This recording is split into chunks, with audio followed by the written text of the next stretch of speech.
check their website at GehlenCatholic.org.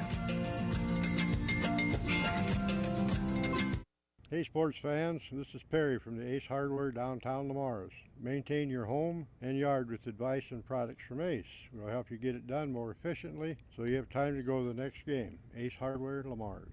Score big with the Sitzman Real Estate Team. Hometown realtors Shane, Peggy, Lance, and Patty are cheering the Lamar's Bulldogs and Gehlen Jays on to a victory. Buy or sell, call the Sitzman Real Estate Team today at 546-7881. For all of your commercial or residential concrete or construction needs, JMax Construction is ready for you. At JMax Construction, you can be sure that your project will be handled with great customer service as well as the best of class construction and concrete work. Call JMax Construction and Concrete today at 540-0574. Siouxland Glass is so glad you're supporting local athletes and listening to this great matchup. Siouxland Glass wants me to tell you that if you have a chip or crack in your windshield or need the whole thing replaced, you can call them at 540-9080. Siouxland Glass. Floyd Valley Healthcare wants you to play at the peak of your skills. Don't forget to stretch your muscles, hydrate, and schedule your wellness checks to reach your full potential. Best of luck from Floyd Valley Healthcare in Lamar. Make sure your life runs smoothly with an upgraded internet package from Premier Communications, connecting you with the internet speed and television access package that best fits your wants and needs. Premier Communications is happy to support our area coaches, athletes, and the parents who support them. Have a great season. Klein Insulation can provide you with a complete insulation system for your attic, crawl spaces, and foundation walls. Call Kyle with Klein Insulation at 540-5691. That's 540-5691.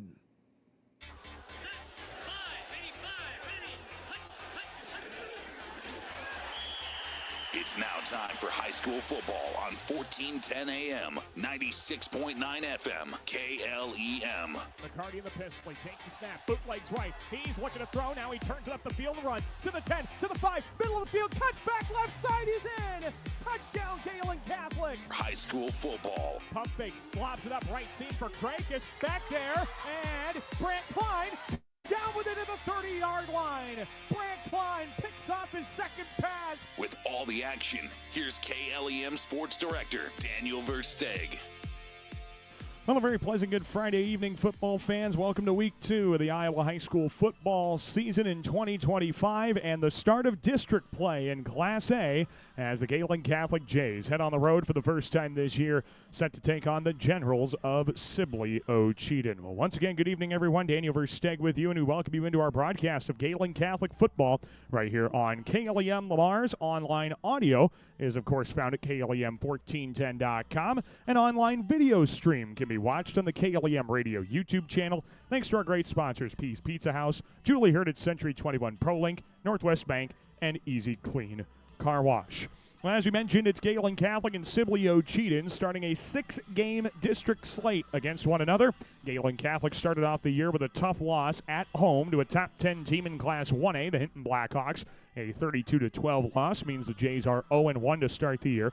Sibley-Ocheyedan, they're in the same boat, an 0-1 record after a 40-13 loss to Class 2A and perennial power Boyden Hull Rock Valley. That was a tough match for them as well, but the Generals looking to bounce back, as are the Jays. Looking at Gehlen Catholic, we're going to talk, of course, with Jeremy Schindler here on our pregame coverage in just a few minutes.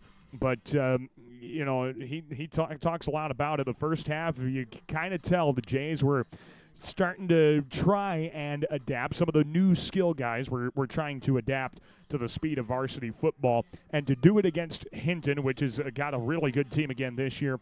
Now, that's tough to do, and you could tell it took them 24 minutes to do so. But the bright spot right out of the gate in the second half, man, they marched downfield, got the ball in the end zone, and got back on the scoreboard.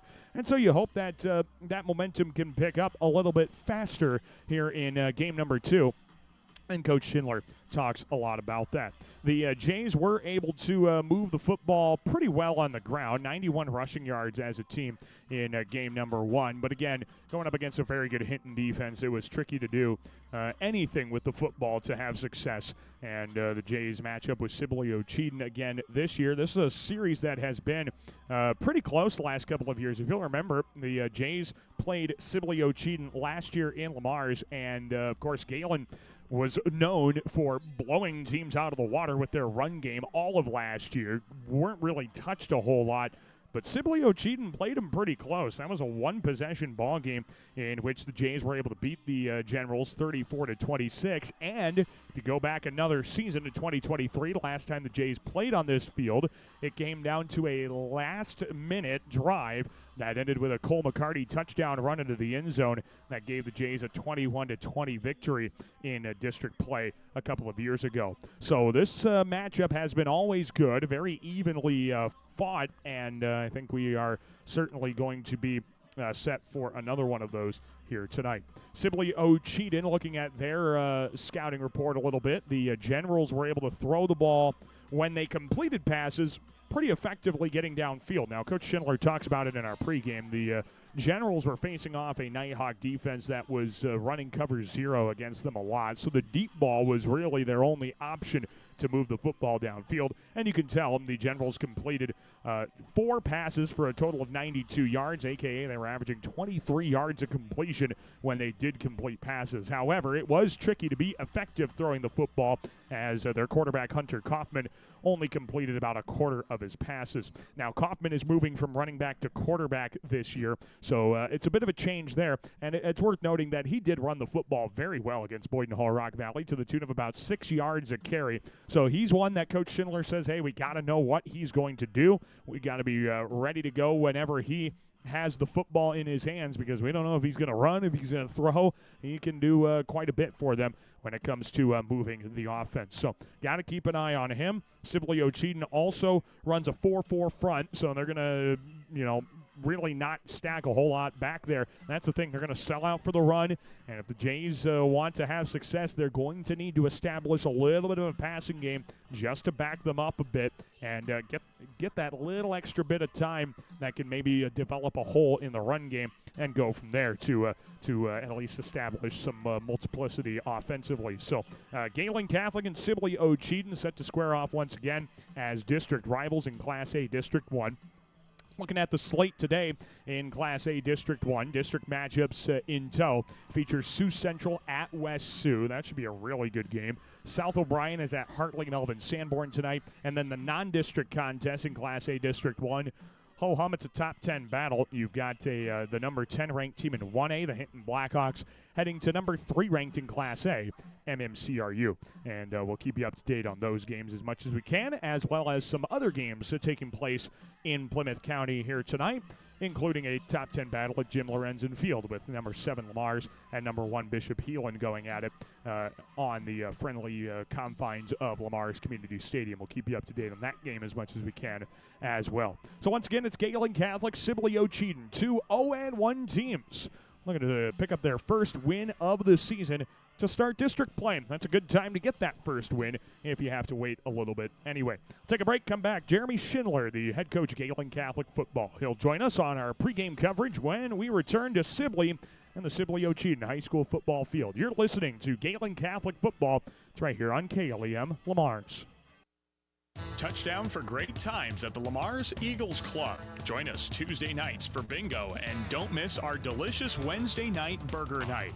Proud sponsors of local athletics, where the fun never stops. Visit the Eagles Club this week. Willow Lodge Pet Resort wants to wish all of our area athletes best of luck in tonight's game.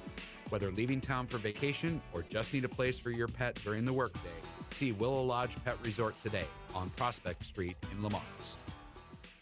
Young and old alike enjoy the competition of high school sports. Some participate, some watch, and some remember how it was. It's only a game, but it offers great life lessons and memories that last a lifetime. A few thoughts from Dan and Lori Rexwinkle of Rexwinkle Funeral Homes in Lamar's and Akron.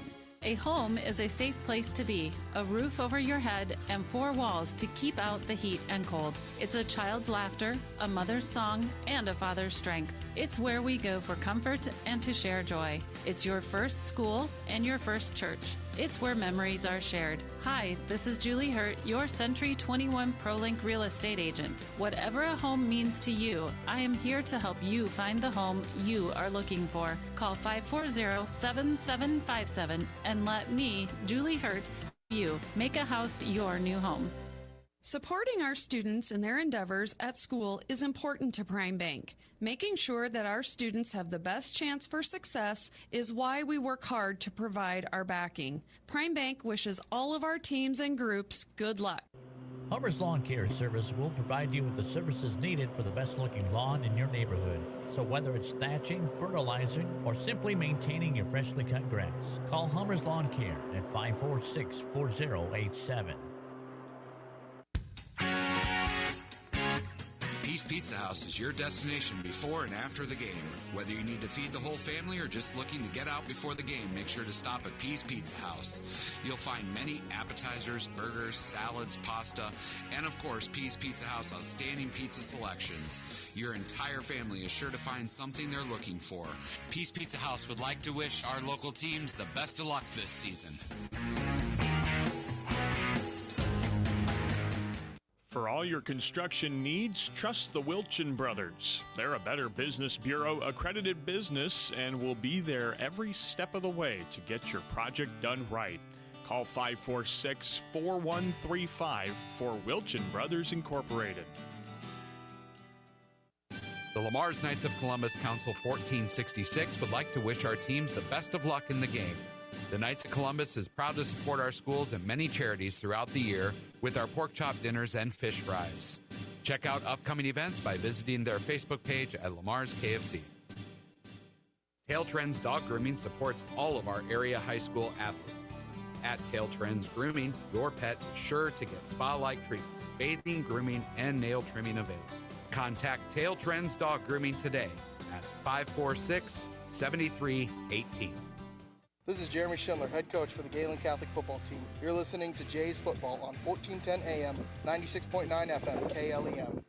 We welcome you back to our Friday Night Football pregame show. It's right here on KLEM Radio. Daniel Versteg with you. Now pleased to be joined by the head coach of Gehlen Catholic football. It's Coach Jeremy Schindler as the Jays prepare to start district play tonight against the Sibley-Ocheyedan Generals. But unfortunately, the Jays are coming off a season-opening loss last Friday night. Coach, first of all, that loss, certainly not the way you want to start the season, but if you're going to lose a game, non-district's not a bad way to do it. What were some of the ways you guys were able to learn from that first week of live bullets?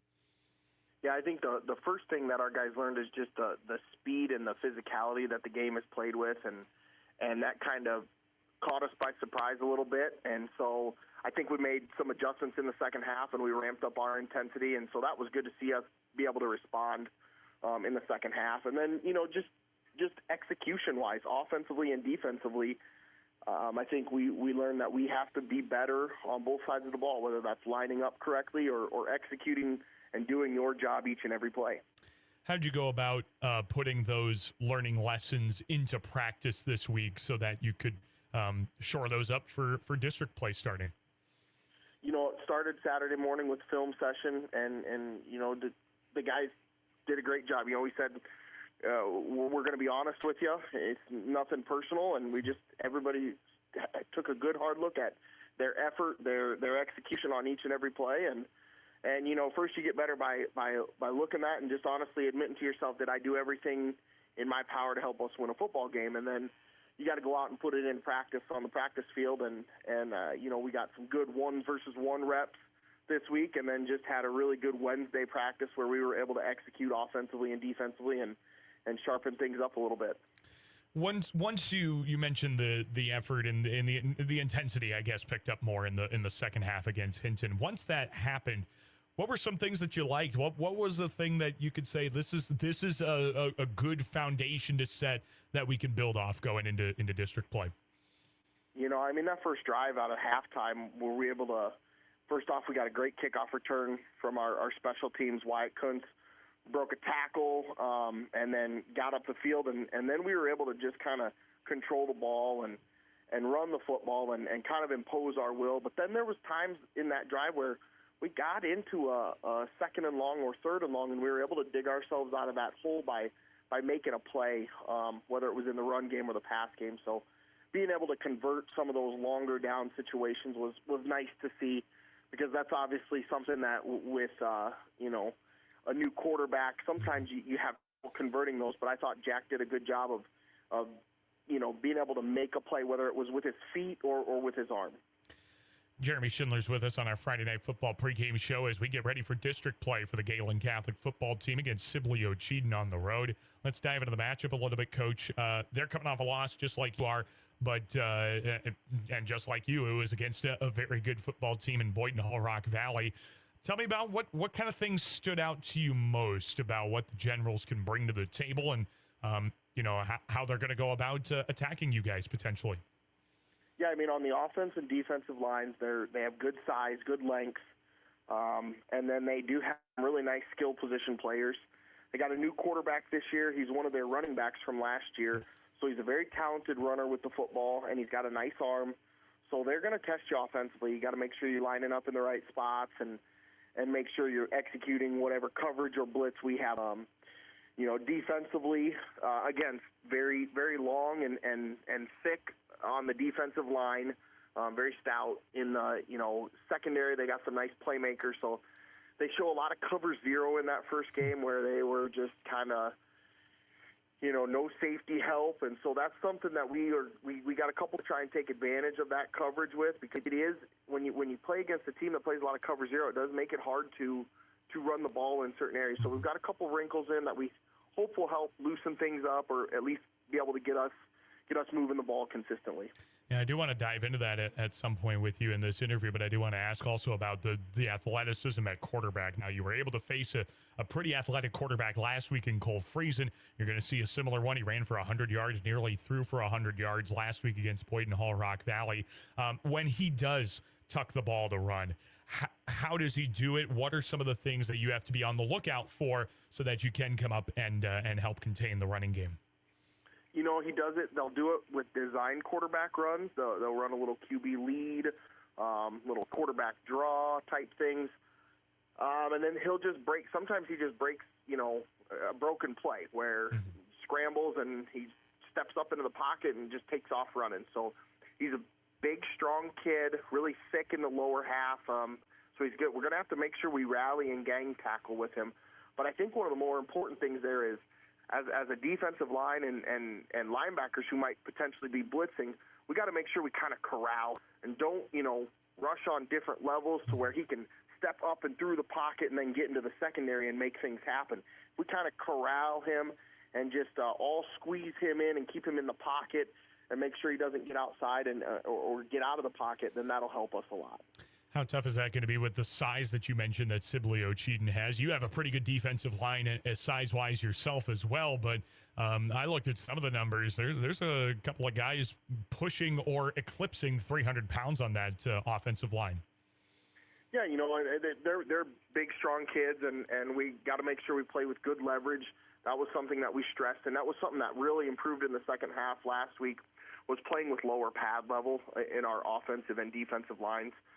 It's something that we challenged them to do at halftime, and so that's something we've seen this week, even through practice when we were able to go our good on good.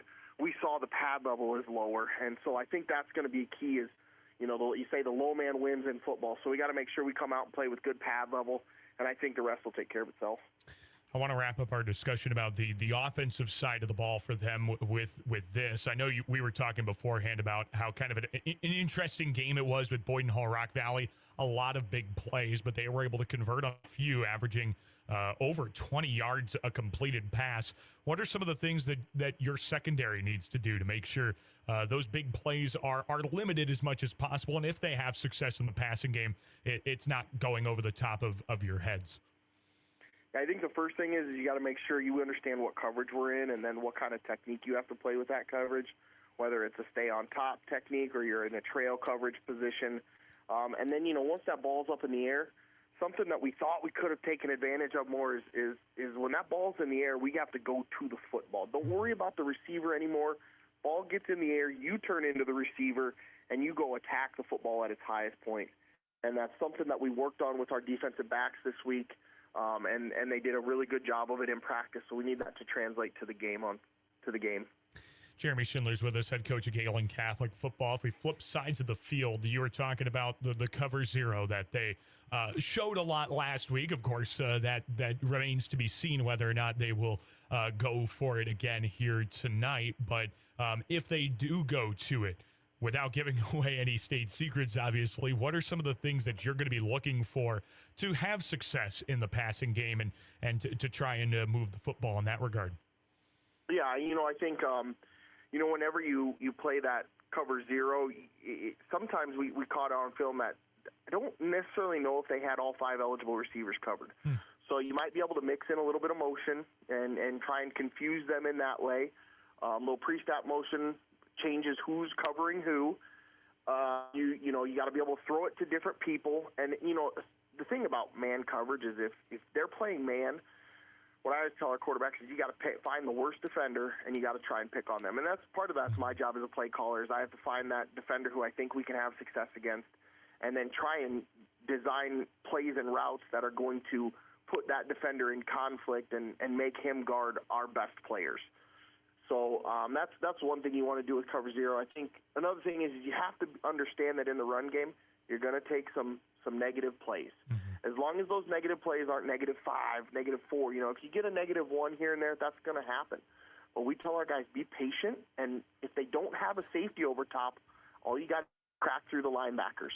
And if you get through that second level, there is no one there to make the tackle. So we're going to take our lumps, but if we stay with it and we keep grinding, we're going to crack a long run here and there. And when it comes to that defensive alignment too, when I hear that kind of defensive formation, I always think, okay, it's a one-on-one, which receiver's fastest, and then can the quarterback throw the football 30, 40 yards to hit him in stride while he's sprinting past the guy covering him. Is that always the case, or are there ways to incorporate shorter, quicker kind of passing routes against that defense as well? Yeah, if you have the personnel and you can get the ball out far enough, you can certainly do that with your receivers.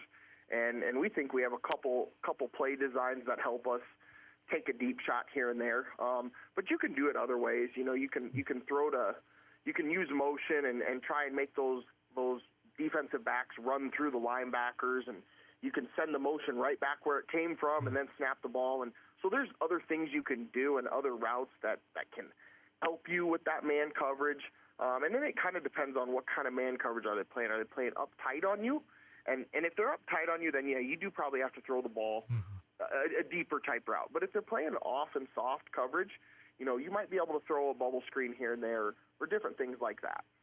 Well, we'll wrap up with this, Coach. Week 1 to week 2, I always hear, maybe it's a cliche term, but I feel like that's what I hear is the biggest time for growth for a high school football team. What are you looking to see in week 2 that shows you that you guys are making the right steps, you are growing as a team, and you're preparing yourself well for, as we get deeper and deeper into the season? Yeah, I think the first thing is we need to come out with the same intensity that we had on that first drive of the second half in the Hinton game. If we come out with intensity, that's the kind of intensity we need to play with all night. And then just execution. Are we lining up right? Are we doing our job each and every play? Are we tackling on defense? Are we running to the football? Are we finding the hole? Are we executing our blocks correctly? So again, I think it comes down to execution, and our guys play hard. I'm never going to question our guys' effort. We got a great group of kids who really play hard, but sometimes we just need to focus that energy and effort into making sure we're doing the right thing each and every play. And if we can do that, we're going to be just fine. It should be a great night for football. Looking forward to seeing how district play gets started for you guys. Coach, appreciate your time on a pregame show. Best of luck tonight, and we'll chat with you soon. Sounds good. Thanks, Daniel. Absolutely. Jeremy Schindler is with us, the head coach of Gehlen Catholic Football. When we come back, we'll head out to Sibley and kick this one off. You're listening to Gehlen Catholic Football and our Friday Night Football pregame show here on KLEM. Top-notch automotive owners Jerry and Jason Mura can help with all your auto repair needs, from AC repair to transmission rebuilds, engine replacement, steering, suspension diagnostics, and more. Call 712-546-7430 or stop by Top Notch Automotive, 1600 18th Street Southwest, Lamars. State Farm agent Michael Crank is a proud supporter of local athletics. Whether you are looking for auto, home, or health insurance, choose the agent that will be on your side. State Farm agent Michael Crank. Smithco Manufacturing in Lamars would like to wish our area athletes a safe, successful fall season. For 30 years, Smithco has used great teamwork to produce the #1 selling side dump trailers in the country. To learn how you can join our winning team, go online at sidedump.com. Total Motors, where our people make the difference. Total Motors of Lamars, your proud supporter of area athletics. Drive with confidence in a new Chevrolet or GMC. Visit them online at totalmotors.com or stop in today and experience hometown service with big league deals. Today's banking is about so much more than numbers. It's about people. It's about community. It's about the next generation. Banking is personal. That's what we believe. And that's why we'll always put you first. Northwest Bank. Commitment you can bank on. Bob's Bike Shop, your power sports headquarters. Yamaha, Can-Am, and Club Car. They've got the ride that fits your wild side.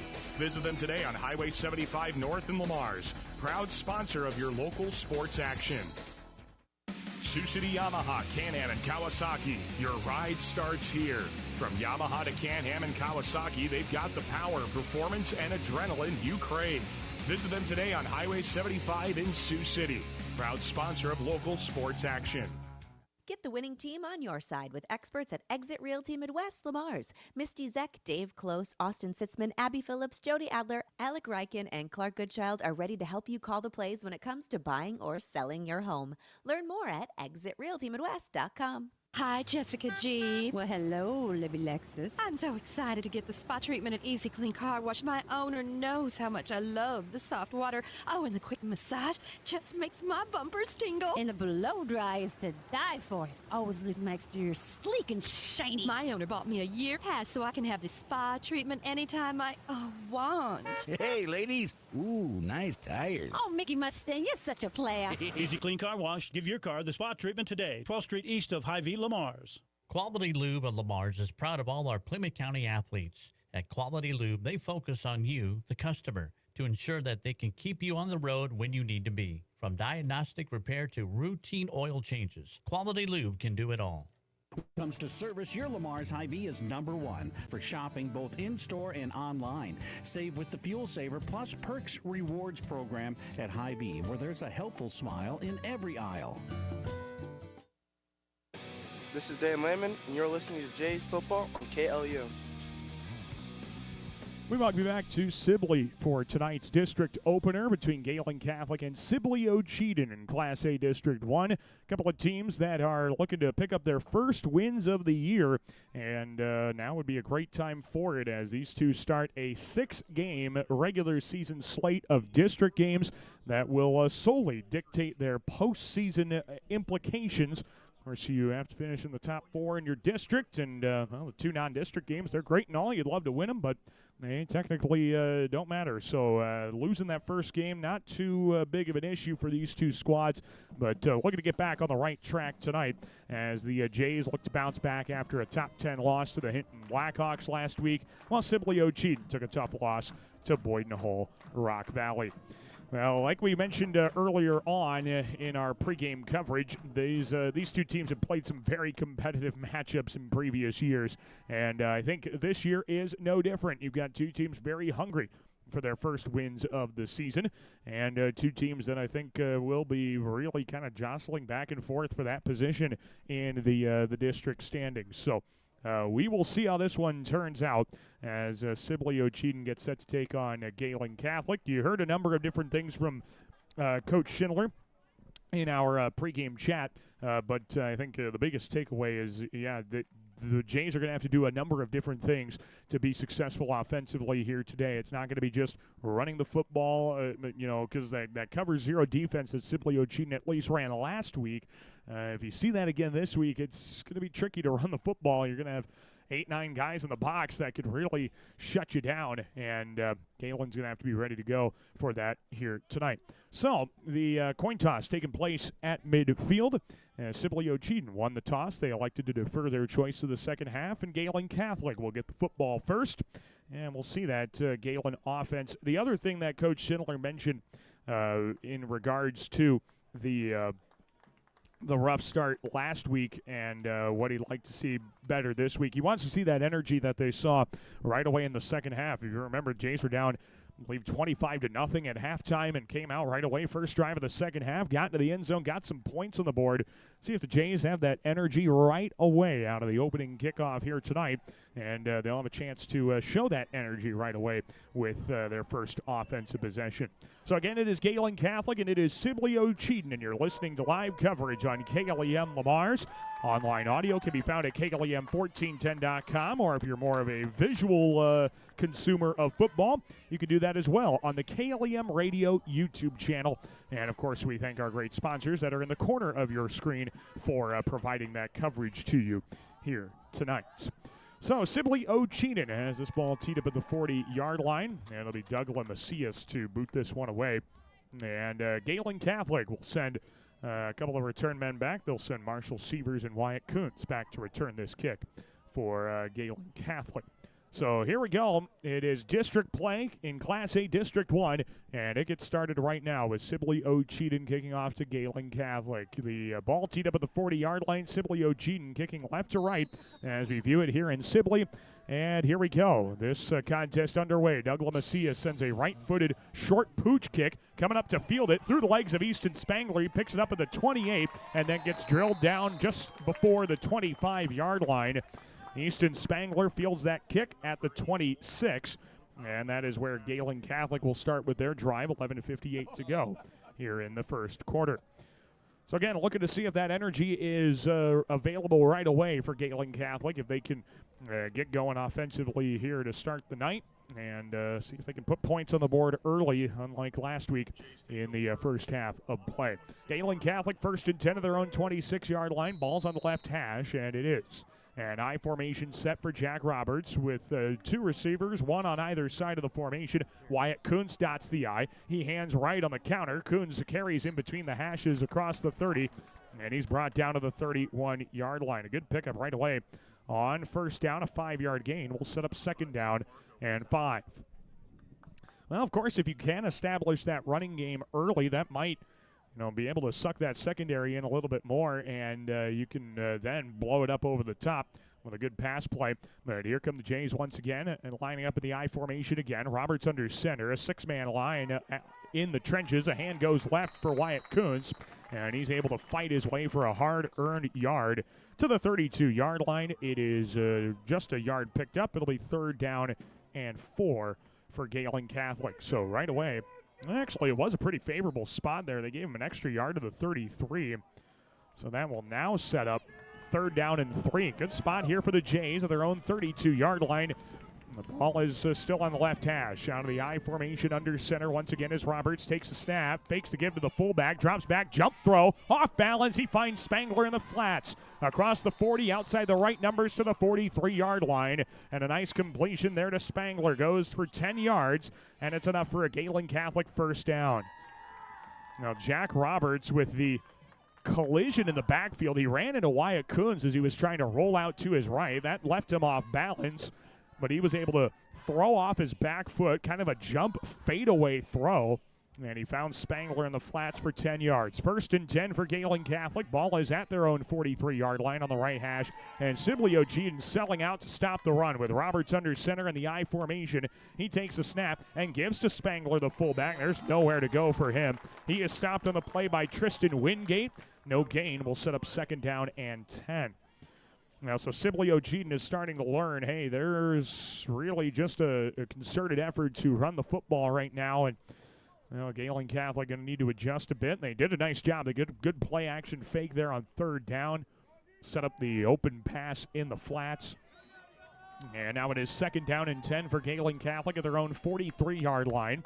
Out of the shotgun set is Roberts. Spread formation, 2 on either side. A helmet high snap. He fakes the give, runs to his right. He cuts it up the field. He's still tripping, stumbling up the right numbers, and he gets across the 45 to the 49-yard line. A great effort there by Jack Roberts. Goes for 6 yards. It'll be 3rd down and 4. Yeah, by the time he got initially hit, he was already starting to lose his balance just a yard in front of the line of scrimmage. But he was able to keep his footing just long enough to fight his way for a few extra yards. 9:24 to go in the first quarter. Gehlen Catholic on their first possession of the night. So we are scoreless early on in this district opener. And it'll be 3rd down and 4 for Gehlen Catholic, trying to get into Sibley-Ocheyedan territory at their own 49-yard line. 2 receivers either side of Jack Roberts in the shotgun. The blitz is there. Roberts carries left side. He gets hit and dragged down across midfield by Aiden Byer, the defensive end. They spot him at the 48 of Sibley-Ocheyedan. Well, that's a pretty good spot for the Jays as well. Still short of the line to gain. And it'll be 4th down and 1, but that might make the decision just a little bit easier for head coach Jeremy Schindler and Gehlen Catholic. He does bring a couple of backs off the field in Drake Knight and Colden Wilson. And now it's 4th down and 1 for Gehlen Catholic. A big money down already in this matchup. The ball is spotted at the Sibley-Ocheyedan 48-yard line. I formation. The Generals look to jump. They hand off the left side. Wyatt Coons lowers his shoulder. He looks to have gotten the first down, and he did. Across the 47 of Sibley-Ocheyedan. They give him the 46 as well. It's a pickup of 2, and Gehlen Catholic moves the chains on 4th down. Now that is a really physical run there by Wyatt Coons. He hit the pile with some authority and was able to power through for just a couple of yards and a first down for Gehlen Catholic. So they've converted on 3rd down once on this drive and now have converted on 4th down on this drive as well. A really good drive that's already taken almost 4 minutes off the clock. 1st and 10 for Gehlen at the Sibley-Ocheyedan 46. Roberts under center and a single back in the backfield. Tight end left is Spangler. Roberts drops back. There's pressure in his face, and he gets sacked on the play. Now that defensive end came free. It was the outside linebacker, Gavin Stanton, who drops him back at the Gehlen 44-yard line. That is a loss of 10 yards. It'll be 2nd down and 20 for Gehlen Catholic. So all of that progress negated on one missed blocking assignment. Gavin Stanton came free. He's got his first sack of the year. And Gehlen Catholic now stares down 2nd and a mile, 2nd and 20. And even last year, to an extent, this is what kills a drive for Gehlen Catholic. If you get behind the chains early in the set of downs, it really does not lead to any success. So now we got a penalty flag thrown as the play clock is down to 0. And a delay of game is called against Gehlen Catholic. That's going to back about 5 more yards. As our referee will make the announcement. Yeah, it is delay of game, a 5-yard penalty on the play, and all of that progress the Jays made on the first couple of sets of downs has been negated on a 10-yard sack and a 5-yard penalty. It is 2nd down and 25 for Gehlen Catholic at their own 39. 2 receivers either side of the formation. No safety help. The Generals bring a blitz. Roberts tries to pick it up. He runs off the left side, breaks a tackle in the backfield. Left numbers 45, gets a block downfield, midfield, out of bounds. Lost the football while getting tackled out of bounds, and he did step out of bounds right at midfield. So they'll give him 11 yards on the carry by Jack Roberts, and that'll set up 3rd down and 14. Honestly, not a bad run, all things considered, especially with the down and distance. He was almost able to get half of that back. So 3rd and 14 for Gehlen Catholic in midfield. Got to get to the general 36-yard line. Here was 6:55 to go in the first quarter. The Jays and Generals are scoreless. Gehlen Catholic still working on their first drive of the night. It is 3rd down and 14 from midfield. Under center is Roberts. Single back in the backfield. Play action fake. Drops the throw. Airs it out left sideline. And he underthrew Landon Knight, but incomplete. The coverage underneath by the corner, Luke Heilman, also might have altered the trajectory of that pass. It is incomplete. It's 4th and 14, and the Jays will be forced to punt now after being set way behind the chains on a sack and a delay of game penalty. So Gehlen Catholic will punt this one. Back deep to return here for Sibley-Ocheyedan is their senior, Tate Marco. And Gehlen will send Landon Knight back to punt this one away. See if he can pin the Generals deep, and maybe the Jays can get an early advantage in the field position battle. Snap back to Knight. He steps into one, a right-footed line drive, end over end boot. It bounces inside the 25, rolls right up the middle of the field, and takes a good Gehlen roll down to the 10-yard line, where it is finally downed by Drake Knight. So Sibley-Ocheyedan will start with this ball at their own 10-yard line, and that is one way to at least impact the game in some way. The Jays are firmly in control of the field position already. And see if they can get a quick 3 and out, get that ball near midfield again. Got a good chance to try and find some points early in this contest. We are scoreless, 6:41 to go in the first quarter. Gehlen Catholic's first drive does get 2 first downs, but ends with a punt near midfield. And now Sibley-Ocheyedan will line up for their first possession on first down and 10 from their own 10-yard line. Hunter Kaufman, the converted running back to quarterback. He lines up his team with split backs in the backfield, under center, and a tight end on either side of the line of scrimmage. The snap back to Kaufman. He pitches it left. The carry up the left seam gets across the 15 and down to the 17-yard line. On the run is Tristan Wingate. And as a pickup, they're going to say 6 yards up to the 16-yard line. And it'll be second down and 4. So that's Tristan Wingate on the carry that time, who did not touch the football offensively at all last week. But he lines up in the backfield and picks up 6 yards on his first touch of the new year. Second down and 4 from the 16-yard line of Sibley-Ocheyedan. The same formation, split backs in the backfield, tight ends on either side of the line. It's Kaufman under center. It's a pitch play to the right side, and carrying it off the tackle is Gavin Hench. He gets around the corner across the 20, and he's run out of bounds at the 21-yard line by Quentin Johnson, the inside linebacker.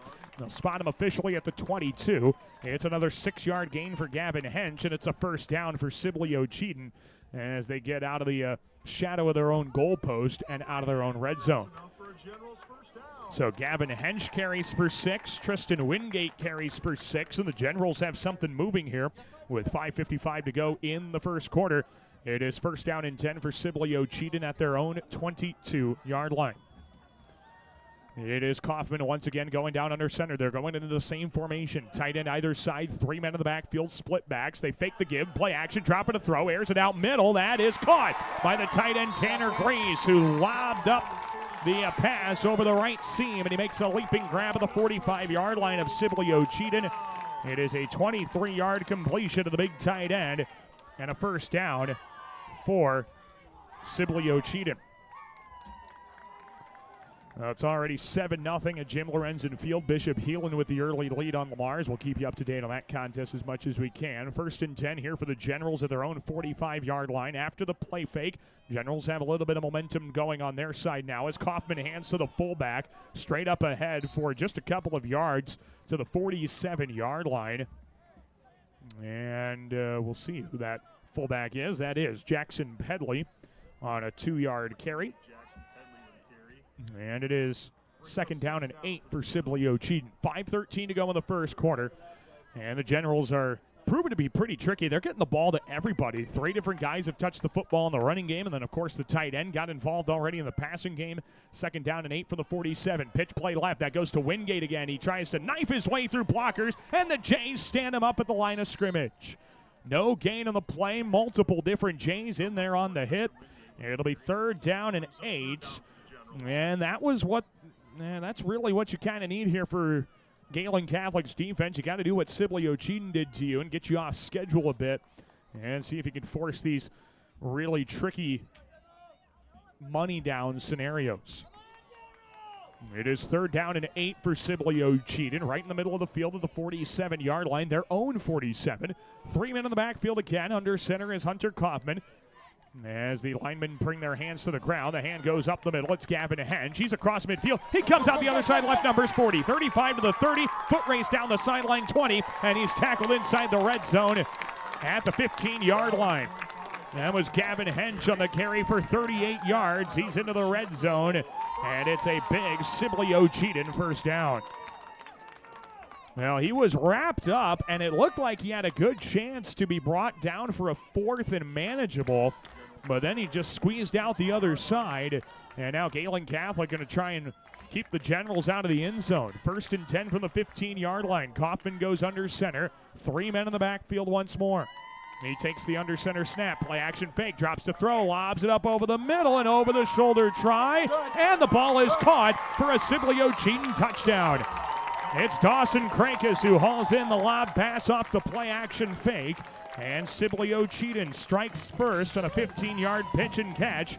It is 6-0 Generals here with 3:55 to go in the first quarter.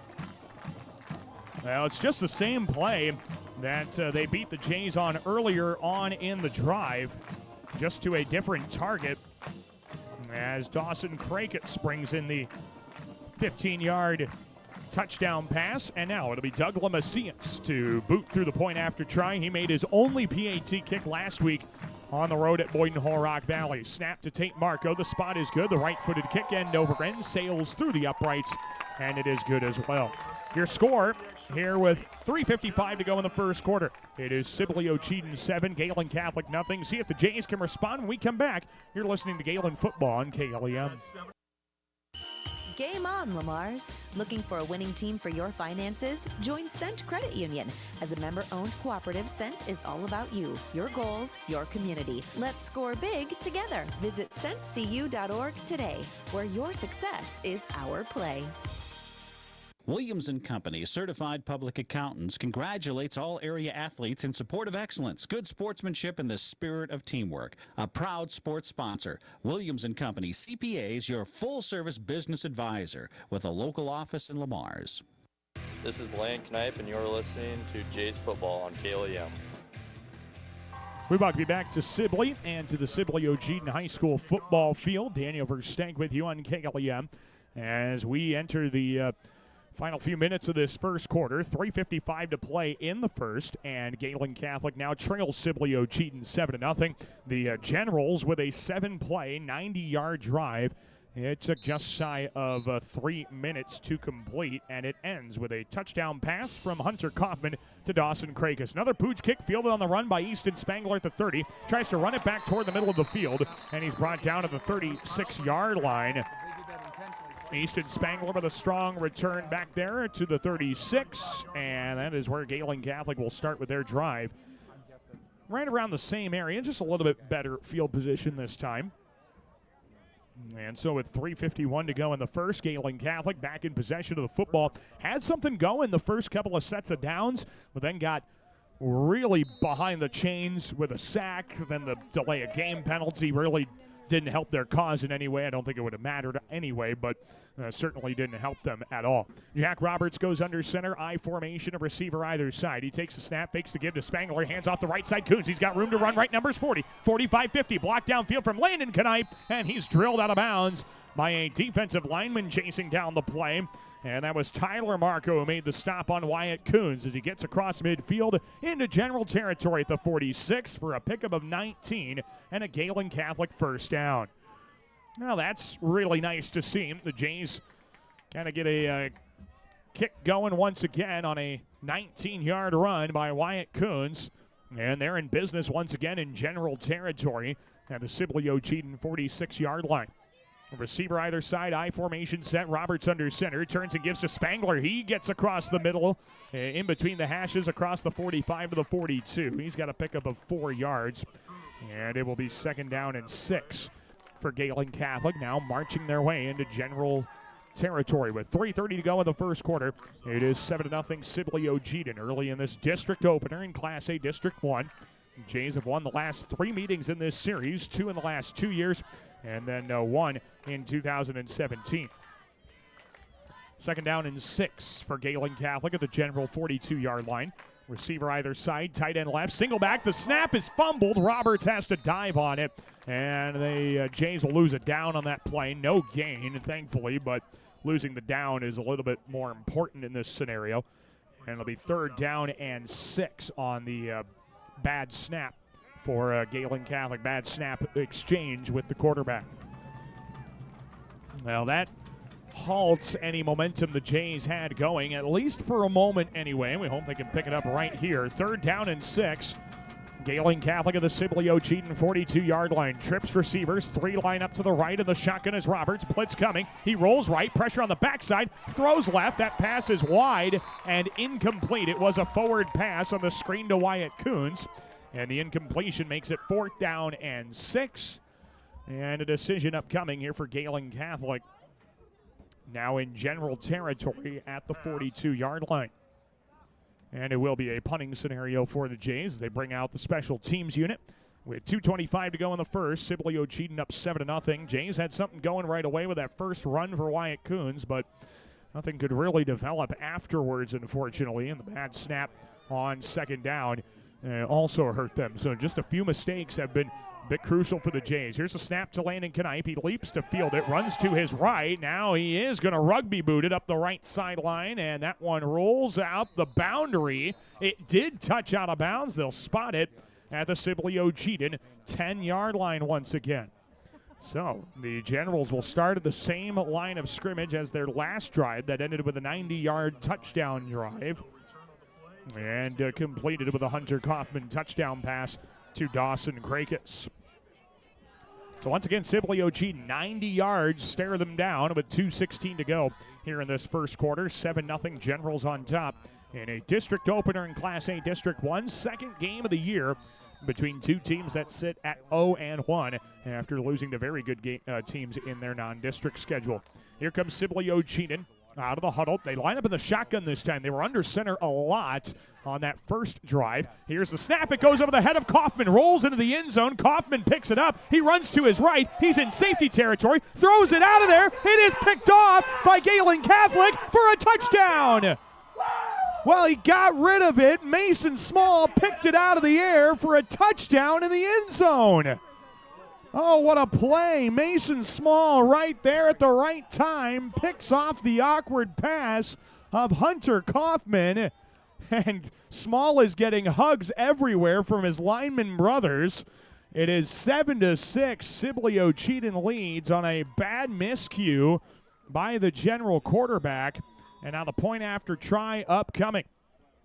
And this will be Parker Cave, who will line up to try the PAT for Gehlen Catholic, trying to tie the game. The snap is high. The spot gets down. The right-footed toe poke. It is through the uprights, and it is good.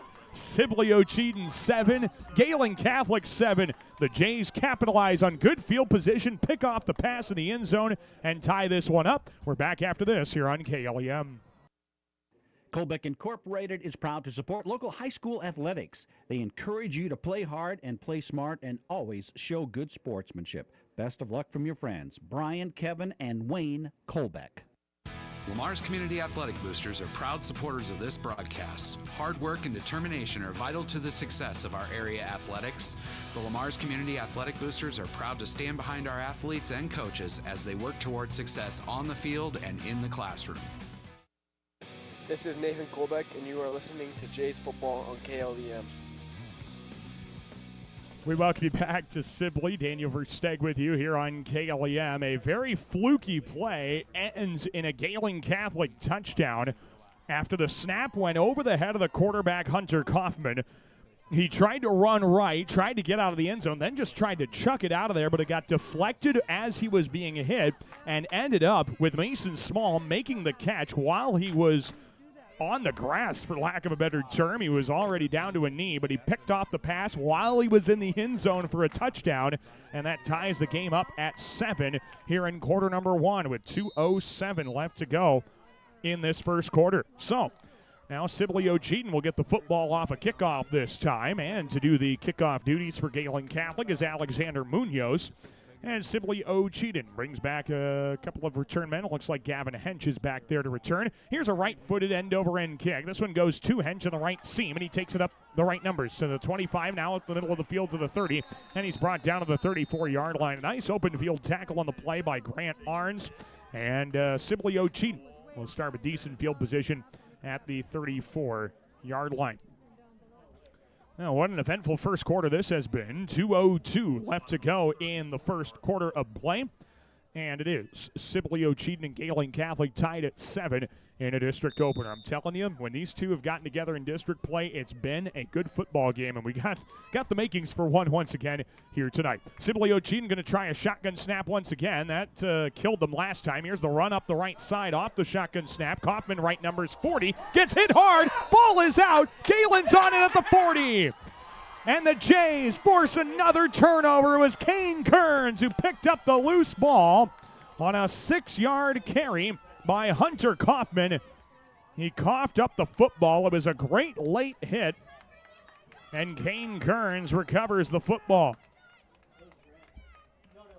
So it'll be Gehlen Catholic football to Sibley-Ocheyedan 40-yard line off the second turnover in as many plays. Minute 55 to go in the first quarter. Gehlen Catholic back in possession of the ball. And, boy, I don't know what else can get your blood pumping and get the energy going than this, but 2 straight turnovers, that's good to see. Here's Roberts under center, I formation, bobbles the snap initially, hands left side, Coons up the left seam, jumps over a defender and is grabbed at his ankles and brought down at the 33-yard line. A gain of 7 for Wyatt Coons. And it is 2nd down and 3 for Gehlen Catholic in a tie game at 7, a minute 38 to go in the first quarter. Gehlen Catholic, the beneficiary of 2 turnovers on 2 consecutive Sibley-Ocheyedan offensive plays. So 2nd down and 3 for the Jays at the general 33-yard line. This is the farthest Gehlen has made it as far as field position into general territory here tonight, as they will line up in the shotgun, it appears, and it will be 2 receivers to the left and 2 receivers to the right. Play clock down to 15 here for Jack Roberts. Claps his hands, rolls to his right off the shotgun snap. Now he turns up the right seam. He gets hit at the 33-yard line and was unable to get across the line of scrimmage. No gain on the run by Jack Roberts, and it will be 3rd down and 3 for Gehlen Catholic. Now at 50 seconds to go here in the first quarter. Again, knotted up at 7 between Gehlen Catholic and Sibley-Ocheyedan to open district play. Jays might get one more playoff here before the end of the first quarter. Yeah, they're going to have to with the play clock 20 seconds short of the game clock. Under center is Roberts. He lines up in the I formation. Coons dots the I in the backfield. The snap to Roberts. Hands to Coons. Knifes his way through that line. He's still up in that pile, and he's stopped short of the line to gain of the 31-yard line. It's a pickup of 2. It'll be 4th down and 1. And another big 4th down decision upcoming for Jeremy Schindler, but he will have that decision made by the time we start quarter number 2. Sibley-Ocheyedan and Gehlen Catholic are tied up at 7 after 1 quarter of play. Jays will have 4th and 1 coming out of the break. Stay tuned right here for more Gehlen football on KLEM.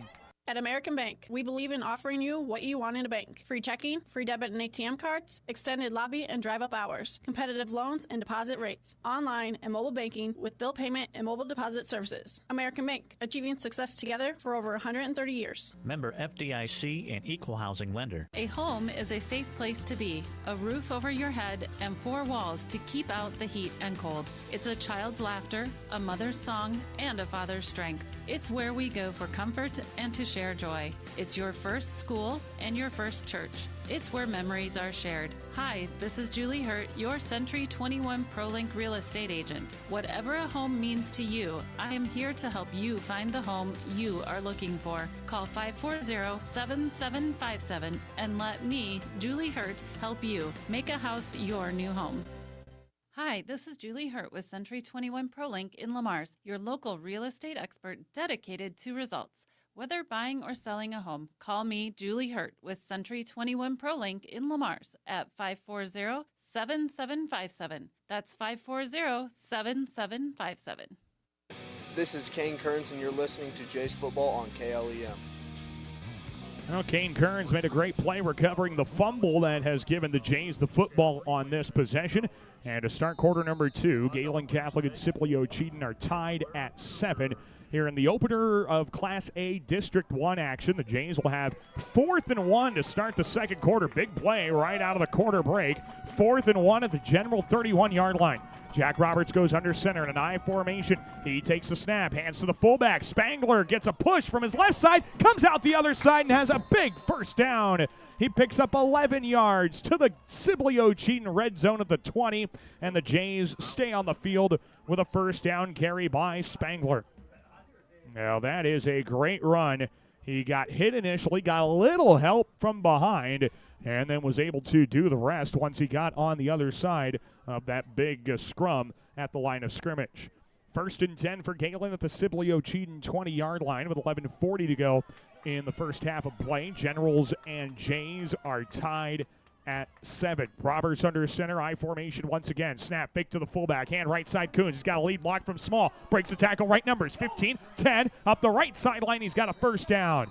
And a couple of extra up to the 8-yard line. It is a 12-yard gain, and it's 1st and goal on a big run to the outside by Wyatt Kuntz. 12-yard run to the 8-yard line, and Gehlen Catholic in firm striking distance now to retake the lead. Tied at 7, 11:15 to go in the first half, and Gehlen Catholic looks to the sideline to get the play call here. And here they go. They head to the line with an I formation set again. Roberts under center, tight end left. Receivers either side. Roberts takes a snap, fakes the give to Spangler, hands to Coons, straight up the right seam, and he gets tackled forward for just a couple of yards to the 6-yard line. It is a 2-yard gain, but a penalty flag is down in the middle of all of that. At least it appears there's a penalty flag, and there is, right at the line of scrimmage, so we'll hold off for just a moment. Could be a big penalty. When it's in the line of scrimmage, you're automatically assuming a holding penalty. Easton Spangler tried to gesture that there might have been something that Sibley-Ocheyedan did on the play. He is applauding. Maybe he's able to hear what the officials say. We'll see what the call is here, though. And well, our officials aren't really showing their hands, and they haven't made the call. Yes, this ball is going forward, it appears. We have a block below the waist against Sibley-Ocheyedan. That is a big penalty, and the Jays will, well, what do we have? Should be half the distance here, I would think. They haven't marked the football off. It's half the distance from the end of the run, it appears. So that down will count. It's a 2-yard carry for Gehlen Catholic on the run by Wyatt Kuntz.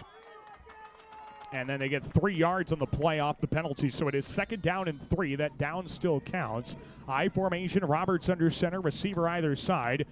And Jack takes the snap, hands left. Kuntz splits the guard and tackle up the middle of the field. He's in for a Gehlen Catholic touchdown. Wyatt Kuntz with a nice patient run around the left side, and he's rewarded with 6 on a 3-yard carry. His first touchdown of the season, and Gehlen Catholic goes up 13-7 with 10:42 left to go here in the first half. Now that was a great drive by Gehlen Catholic, got gummed up a bit on a 4th and 1, and they were able to break free and find the end zone for 6. Point after try upcoming once again for the freshman Parker Cave. Steps into the right-footed kick and puts it between the uprights.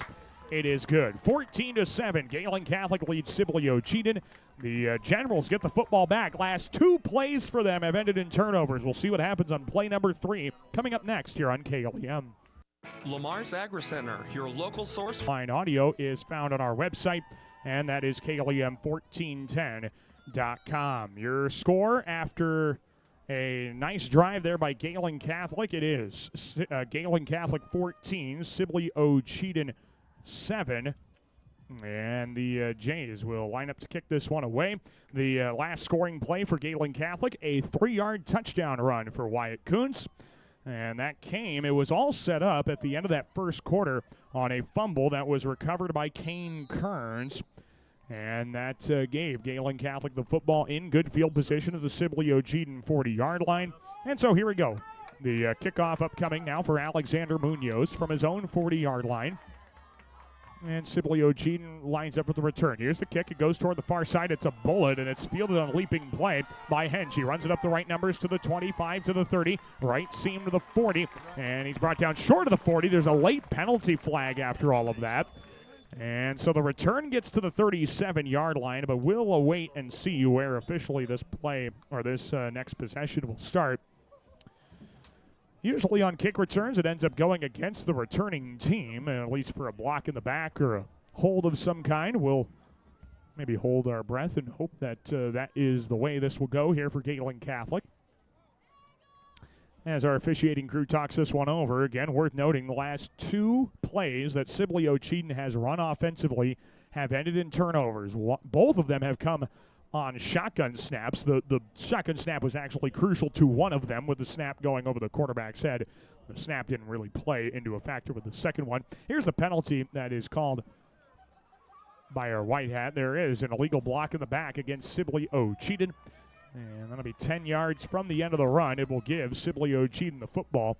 1st and 10 from their own 27-yard line.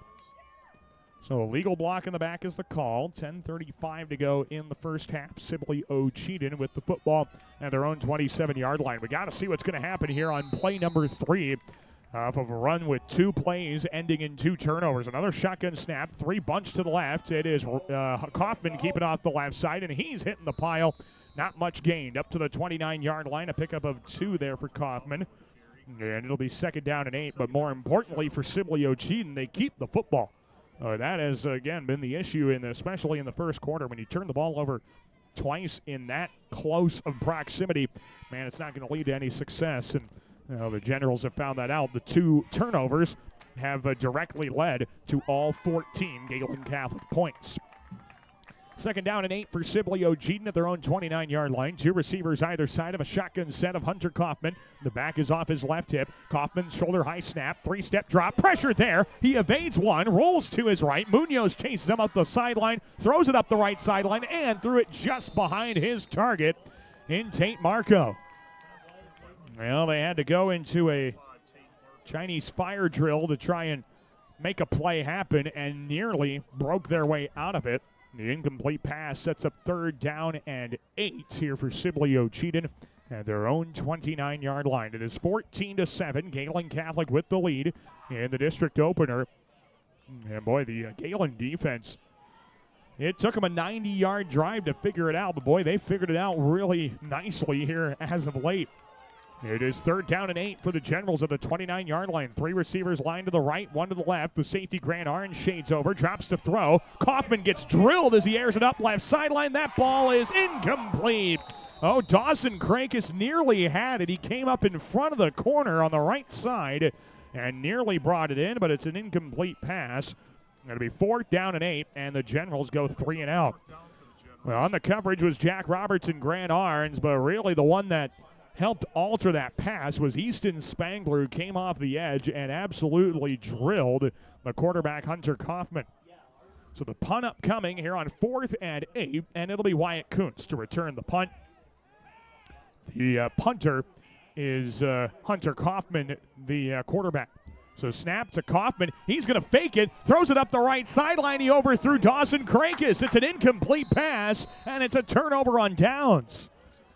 The Generals turn the football over on downs, trying to run a fake punt at their own 29-yard line.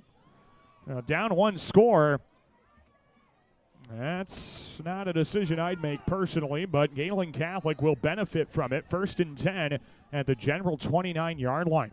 Of course, on a lot of those fake punts, the punter, especially when he's the quarterback as well, is given a little freedom. If he sees something, he can go to it and maybe get the benefit of the doubt in that way. But, gosh, situational awareness not quite there, unfortunately, on that possession for Sibley-Ocheyedan. And the Jays, they've got a chance to pounce on it at the 29-yard line of Sibley-Ocheyedan. 1st and 10, under center, Roberts, I formation, fakes the give to both backs. He runs right, jump throw. It's caught by Easton Spangler, and he's ankle tackled down at the 26-yard line. Good job to complete that pass. Elijah Seiler on the tackle on the play. It's a 3-yard gain, and it'll be 2nd down and 7. Now, Easton Spangler right now the favorite target of Jack Roberts. Both of his completed passes have gone to Spangler, who caught one pass for 12 yards last week in a loss to Hinton. 2nd down and 7 for Gehlen Catholic at the Sibley-Ocheyedan 26-yard line. It's Roberts under center once again in an I formation. Tight end off the left side, receiver either side. Sibley-Ocheyedan sells out to stop the run. Pitch play goes outside left side for Wyatt Coons. He's outside the left seam, and he's brought down along the numbers of the 23-yard line. Another good 3-yard gain for Wyatt Coons, as he's been able to run the football very well for Gehlen Catholic tonight. And it is 3rd down, and about 4 to go for Gehlen Catholic near the Sibley-Ocheyedan red zone. Going to have to get into the red zone to convert this 1st down. So 3rd down and 3. And Gehlen Catholic heads to the line. They're going to spread it out just a bit more. Tight end either side. Roberts under center with a single back in Wyatt Coons. Oh, the snap is bobbled. He picks it up. Play fakes. Drops to throw. Lobs it up left sideline. That ball is juggled, and it's incomplete. He was looking for Quentin Johnson. The coverage on the play, it looked like it was Jackson Pedley who got in there to deflect it away. And that incompletion will make it 4th down and 4.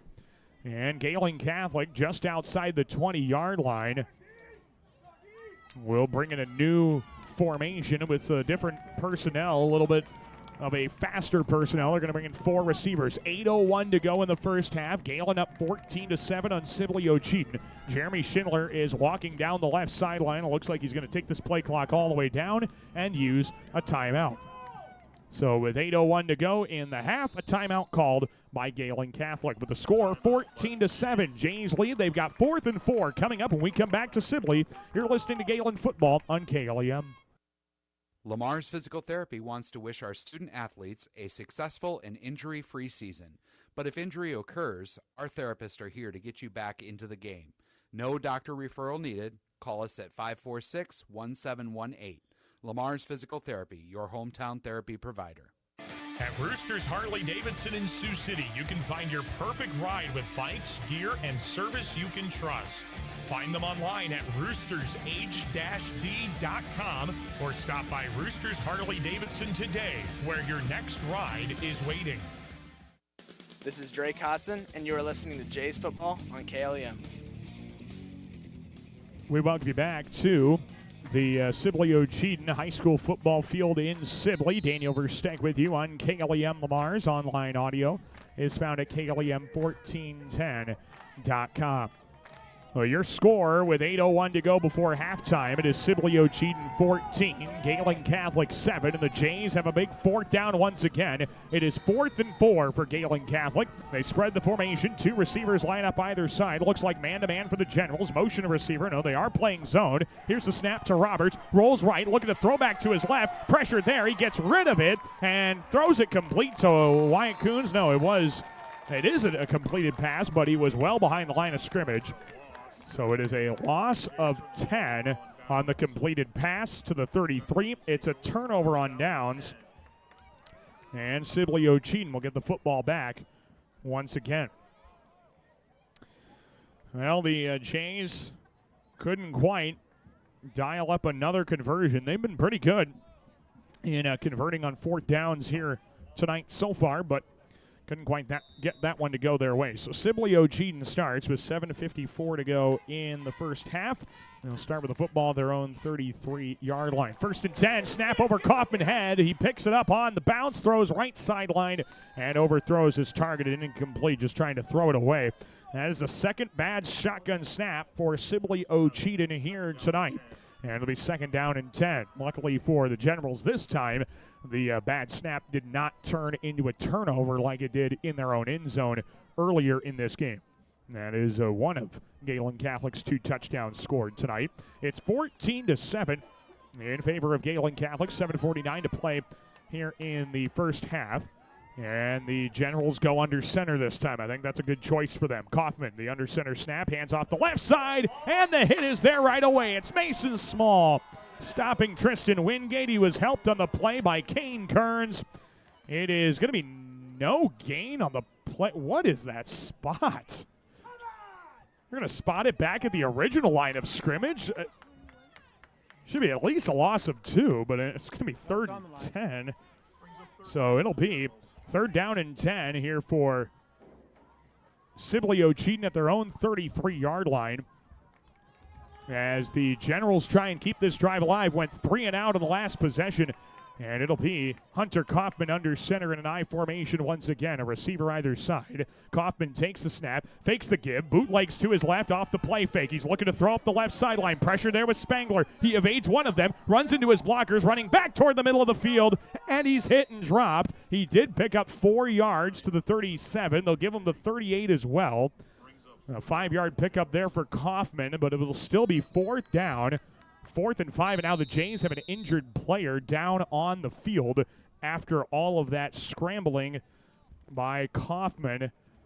5-yard pickup. That's going to be Quentin Johnson, who is down on the play. And the Gehlen Catholic training staff, or Sibley-Ocheyedan's trainer on hand, will go out there, and Jeremy Schindler, Gehlen Catholic head coach, will join out there as well.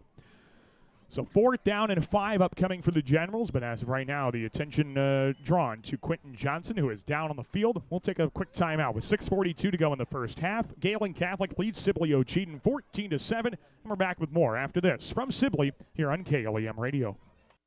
Every day is game day when you feel your best. At Game Day Men's Health in Dakota Dunes, they help you boost energy, build muscle, and reclaim your edge. Get your testosterone checked today and visit GameDayMen'sHealth.com for more. Men's fashions, tuxedo rentals, and dry cleaning services. That's Mesher's Clothing, downtown Lamar's. Open weekdays 9 till 5:30, Saturdays 9 till 4. See Chad for all your fashion needs. That's Mesher's in the middle, downtown Lamar's.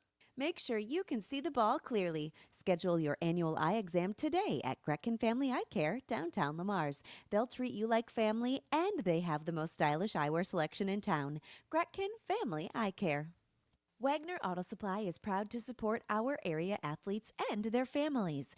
As you travel from game to game, take care of your vehicle with new filters, batteries, windshield wipers, and wiper fluid. From Wagner Auto Supply, 1st Street Northwest, Lamar's. This is Quentin Johnson, and you're listening to Jays Football on KLEM. We welcome you back to Sibley in the Sibley-Ocheyedan High School football field. Daniel Versteeg with you here on KLEM. As Quentin Johnson was down on the last play, and he is now being aided off of the field by a couple of Jays, Drake Knipe and Colden Wilson, helping Johnson off the field. After that last play, a bit of a longer play. It kind of ran a little bit longer due to a lot of scrambling and trying to keep the play alive by Hunter Kaufman, the quarterback. He was able to pick up 5 yards, but it'll now be 4th down and 5 for Sibley-Ocheyedan. The ball is at their own 38-yard line. And it looks like the Generals will punt this football away, and to do so will be the quarterback, Hunter Kaufman. Now, it is worth noting, the last time they lined up in a punt formation, they went to fake it. And so Kaufman will line up to boot it away. He's about 10 yards off the line of scrimmage for this snap. The snap goes back to him. He does step into a right-footed knuckling kick. This goes up the right numbers, bounces at around the 32, rolls up the right numbers, and gets across the 25 to the 24-yard line. So Gehlen Catholic will start at their own 24 with 6:27 left to go before halftime.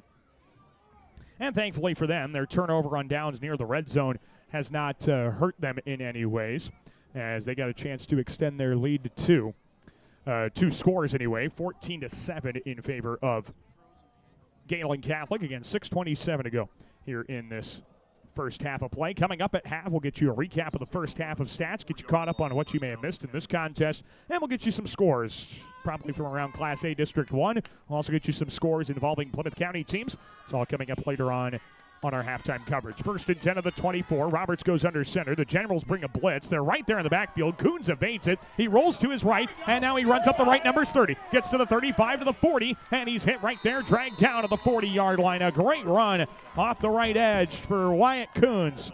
He's got 16 yards, and it's enough for another Gehlen Catholic first down easily, marching the football downfield.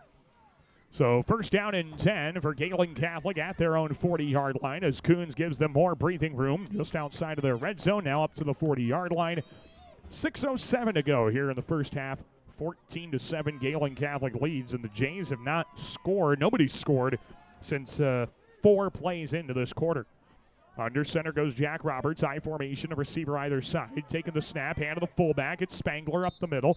And Easton is dragged down after a pickup of a yard to the 41-yard line. He tried to fall over Dane Lehman to get a little extra yardage, but he was down by that point. So it'll be second down and 9 to go here for Gehlen Catholic. Jays have moved the football pretty well on the ground now. They have rushed for just shy of 100 yards. They're at 94 unofficially by my count. That's on 20 carries as well, so nearly 5 yards a pop. You'll take that every night you play football. Second down and 9 for the 41-yard line. A receiver either side of the formation. Tight end right of Spangler out of the shotgun set. Roberts runs to his left, and he gets dragged down from behind. It is a big hit in the backfield of the 35-yard line. And it was a loss of 6 on the play. It'll be third down and 15. That was Wingate. He's been rushing off the edge and trying to see if he can get into the backfield early, and he did that time as well. He did that earlier on this drive, but Wyatt Coons ran right past him. And now it's third down and 15 for Gehlen at their own 35-yard line. Got to get to midfield and across it for a first down. 4:35 to play in the half, 14-7 Gehlen Catholic. Third and 15. Roberts under center. The blitz there. Play fake. Drops the throw. Lobs it up over the middle. And that ball is just through the hands of Colden Wilson. It's an incomplete pass. It is fourth down and 15. And after the incompletion, it will be another punting scenario here for Gehlen Catholic. Boy, that pressure has been coming very quickly here for Sibley-Ocheyedan the last few possessions. They have wasted no time in trying to sell out and slow down whatever running play the Jays may want to go with. Landon Knipe will line up to punt this one away. And Sibley-Ocheyedan will send their returner back inside their own 30-yard line. Here with 4:26 to go in the half. Jays up 14-7. Snap. Knipe had to field it on a leap, and he's going to look to run on 4th and 15. Left sideline, he's drilled out of bounds at the 37-yard line. Now, that snap was a little too high for Knipe, and by the time he was able to corral it, it was just had to make do with a busted play. And it looked like we got a penalty on this as well. And we will see what the call is from our referee. And now our near sidelines judge is the one who threw the flag. There might have been an offside of some kind or something. See what the call is here. They do spot the ball at the 36. So the result of the play was 1 yard and a turnover on downs. But if the penalty occurred before the play was over, then the Jays would get a chance to re-kick this one, which would be a bit of a blessing here for Gehlen. Of course, depending on what the penalty is. Now, this has taken a little while for these officials to discuss the play and discuss the penalty on it. And maybe they're trying to go through all of the considerations as well as to when the penalty occurred, you know, what the spot has to be, all kinds of things like that. Maybe what Coach Jeremy Schindler wants to do with the penalty is now they are radioing over to that referee on the far side who has Jeremy Schindler leaning over and talking to him. And the decision has been made. It looks like the Jays are coming back on the field with their punt team. So if anything, the Jays are going to have to re-kick this one. But we still haven't gotten an announcement from our referee here. So we're as much in the dark as anybody else. So there is a personal foul on the play. And it's unnecessary roughness against Sibley-Ocheyedan. Oh, what a massive penalty. And that'll give the Jays a first down. Off 4th and 15, an unnecessary roughness penalty gives Gehlen Catholic a first down to the 50-yard line.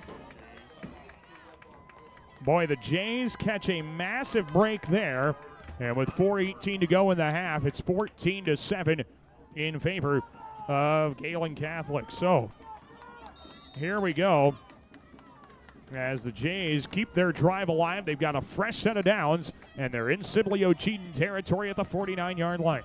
Roberts lines up in the shotgun, 3 receivers left and 1 to the right side of the formation. Helmet high snap, fake the give, and Roberts is drilled for a loss. He barely got the ball out of the belly of Wyatt Coons, and once he did, he was hit and stopped by Philip Van Westen, the defensive end. It's a loss of 4 back to the Gehlen 47. Going to be second down and 14. So second down and 14, and that pressure has been coming consistently now for Sibley-Ocheyedan as they have been making some great plays defensively to slow down the Gehlen Catholic rushing attack. That's what we talked about with Jeremy Schindler a lot in the pregame, is that they do a nice job of shutting down the run, especially with their defensive alignment. Second and 14 for the 47. Here comes the blitz again, and the Jays don't pick it up. Roberts is sacked for a loss of 6. Boy, Sibley-Ocheyedan's timed that up well. This time it's Kyler Elser on the big hit back to the 41-yard line. That's a loss of 6. And it'll be third down and 20 here for Gehlen Catholic. Man, Sibley-Ocheyedan has not made any real...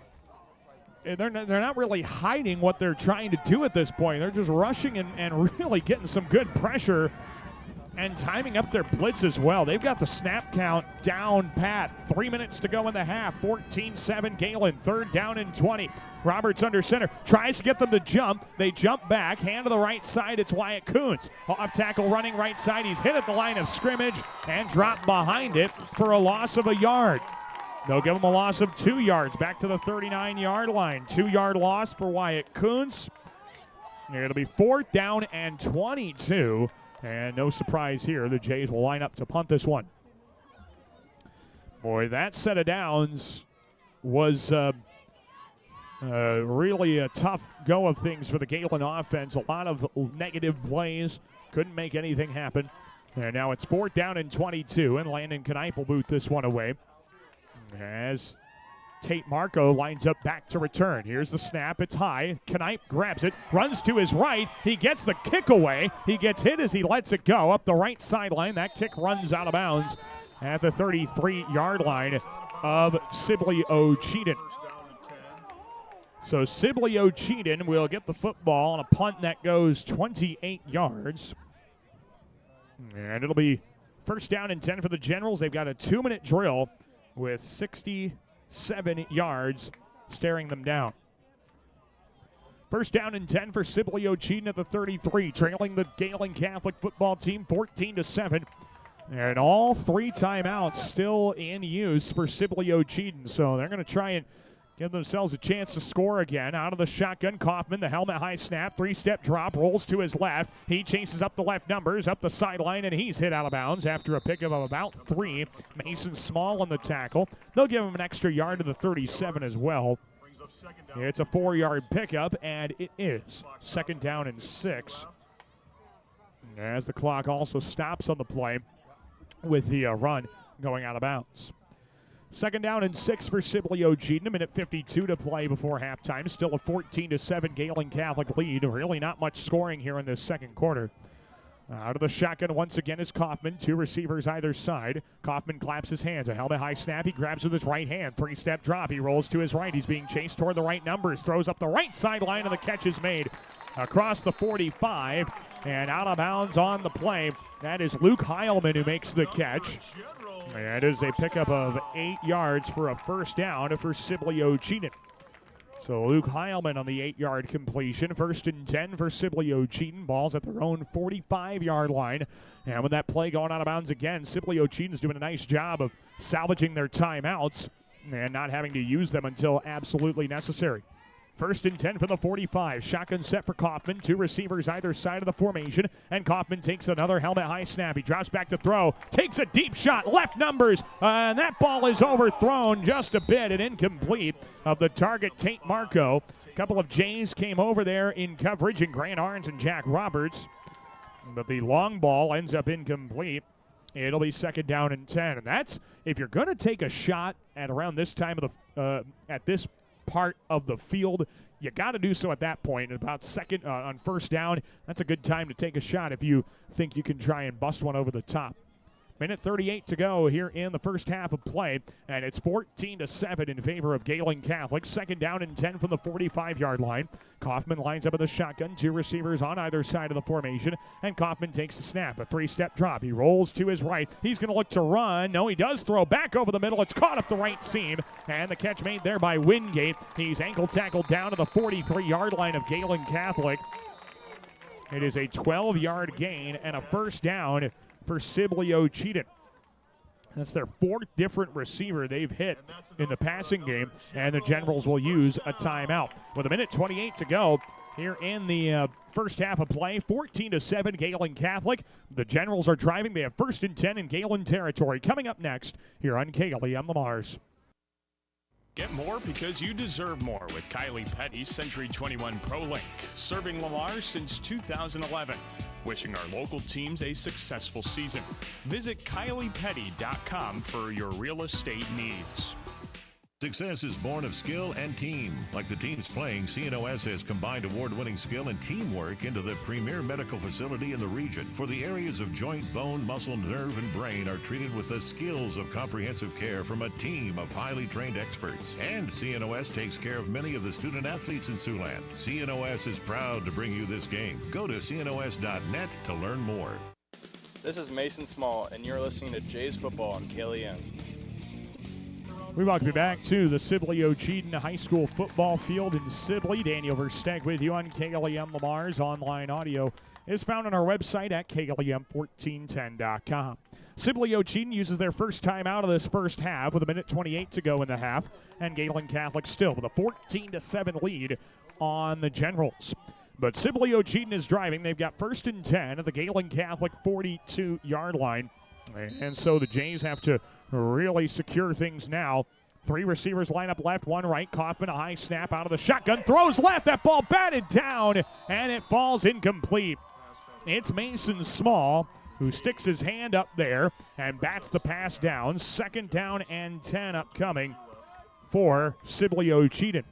And that ball actually popped up in the air initially off of the hands of Small. He might have had a chance if he reacted quick enough, probably quicker than any human could, to get underneath that ball and pick off the pass. But the incompletion works all right as well. 2nd down and 10 from the Gehlen 42. Kaufman out of the shotgun. 3 receivers left and 1 right. The snap bounces to Kaufman. He picks it up. 3-step drop. Airs it out right sideline. And that ball is caught. What a grab up the right sideline. That one completed to Dawson Krakis at the 11-yard line. A leaping catch over the top of the Gehlen defender. Goes for 31 yards and a Sibley-Ocheyedan first down. So Dawson Krakis, who is the target on the touchdown completion by Hunter Kaufman. Now another timeout is called with a minute 17 to go here in the first half. 14-7, Gehlen Catholic. 1st down and 10 for the Generals in the Gehlen red zone at the 11-yard line is coming up after this timeout. You're listening to Gehlen Catholic football. It's right here on KLEM Lamar's. From playtime to game time, Launchpad Children's Museum fuels young imaginations while our hometown sports teams inspire the next generation of champions. Best of luck to our area teams from Launchpad Children's Museum.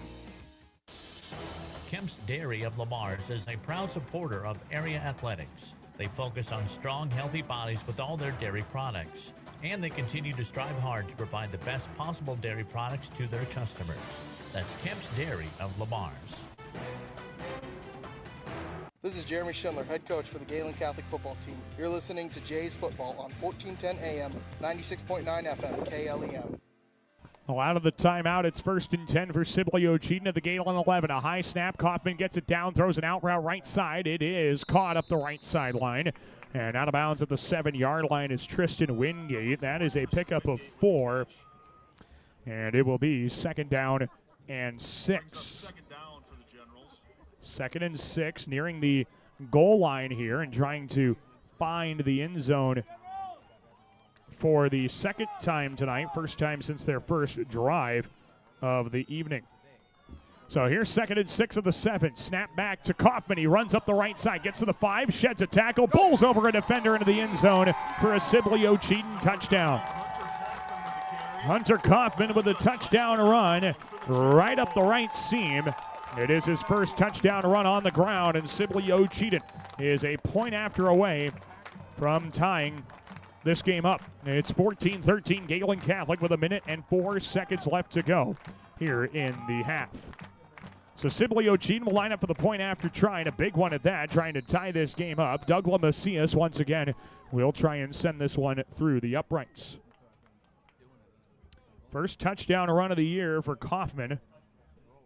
And here is the snap. Spot is good. Right-footed kick. Line drive is just inside the left uprights, and it is good. We are tied at 14 with 1 minute 4 to go here in the first half of play. Jays still have 2 timeouts. We'll see how they utilize those coming up next here on KLEM. Connected Electric South is your electrical headquarters for residential, commercial, and agriculture. Call for a free quote today at 546-5062. Call Connected Electric South for all your electrical needs. 546-5062. MRK Insurance knows that teamwork is dream work. At MRK Insurance, you get a great partner for all of your insurance needs. Visit them today on Central Avenue in Lamars for a no-obligation quote for all of your insurance needs. That's MRK Insurance in Lamars. Murphy, Collins, and McGill PLC in Lamars supports our local student athletes, trusted for generations with reliable legal guidance. So when you are in need of legal services, consult with one of the attorneys at Murphy, Collins, and McGill PLC, located at 38 First Avenue Northwest, Lamars, Iowa. This is Dan Lehman, and you're listening to Jays Football on KLEM. Now Sibley-Ocheyedan ties it up with a 7-yard touchdown run by Hunter Kaufman. And now on to kick this one away is Douglas Macias. Jays send 2 men back at their own 10-yard line to return. Here's a right-footed line drive, squibbing kick up the right numbers. It is scooped up on the bounce by Spangler. Up the right numbers, 30, breaks the tackle, 35, runs up the right sideline, and he is tackled short of the 40, right at about the 38-yard line.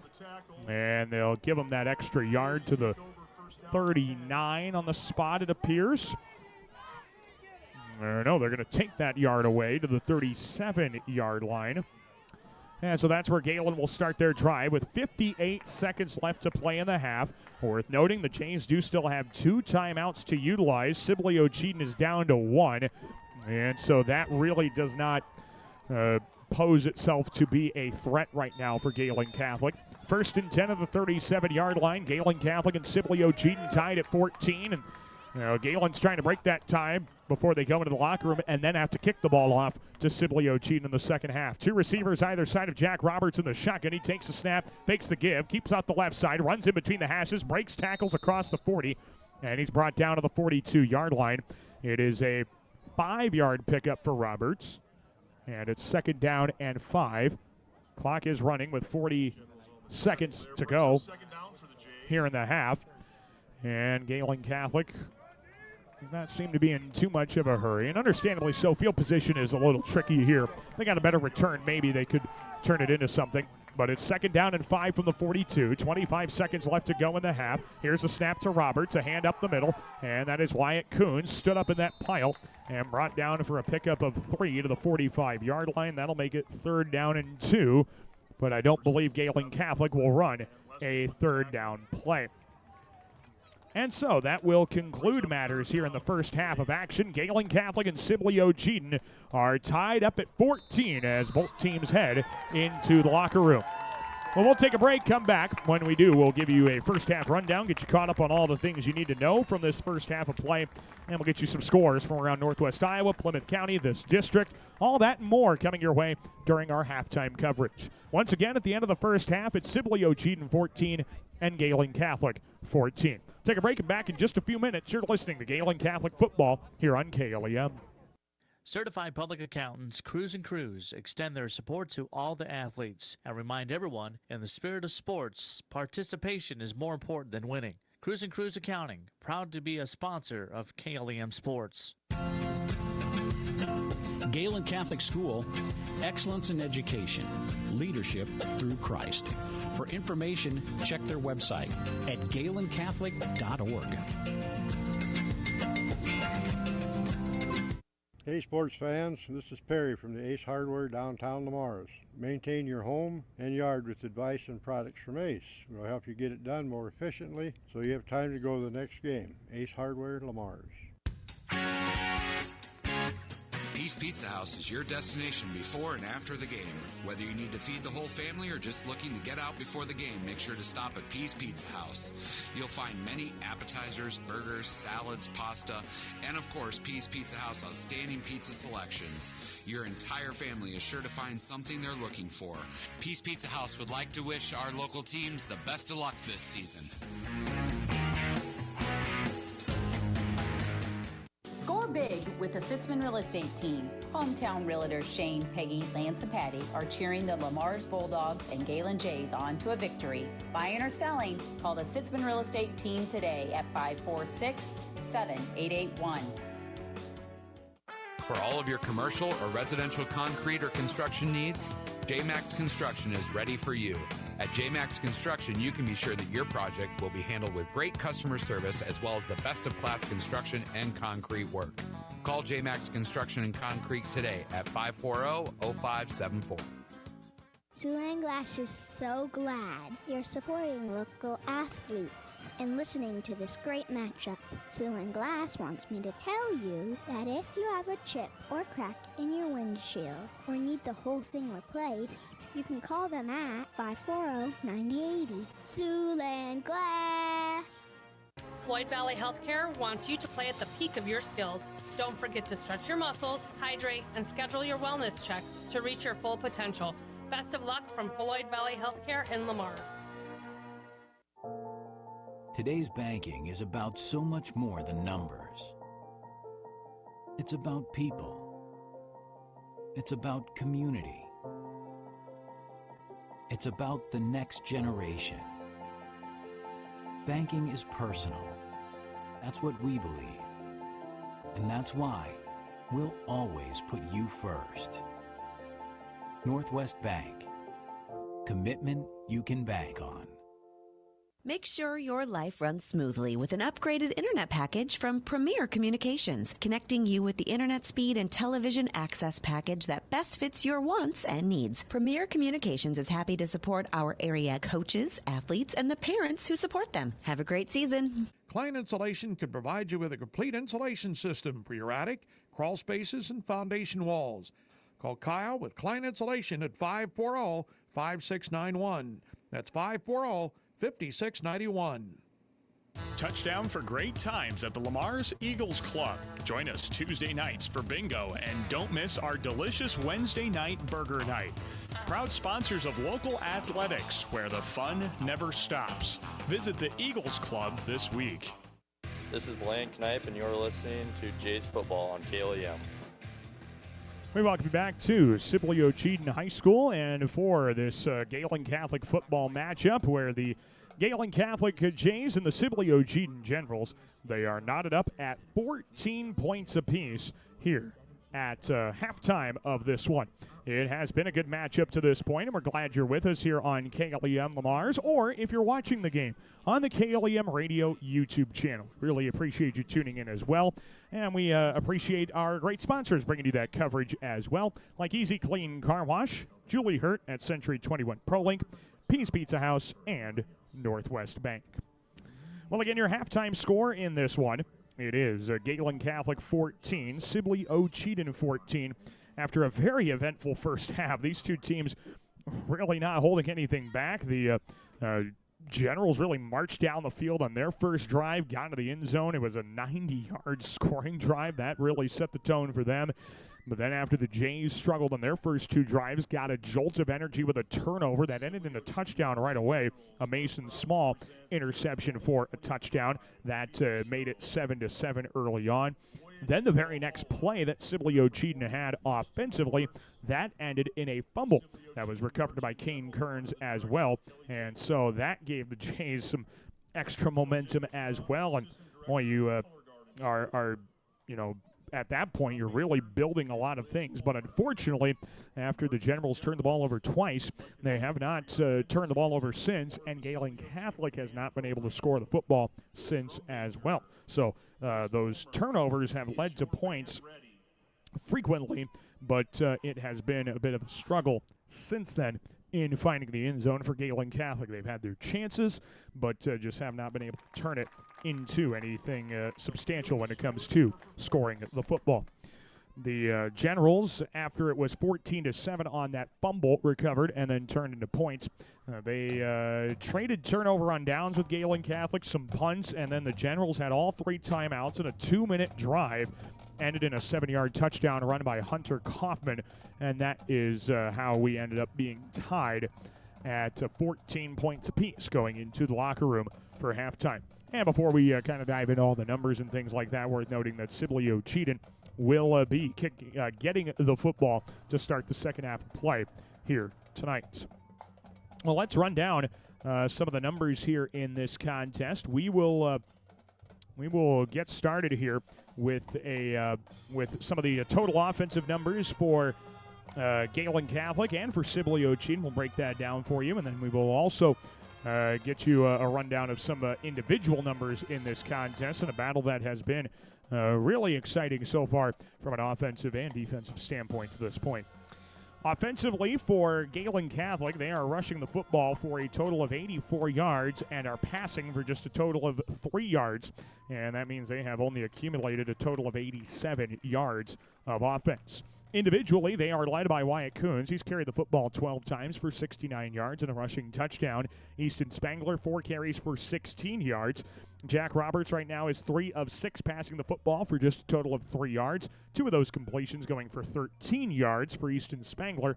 However, a 10-yard loss on a completed pass that has hindered his passing numbers here tonight.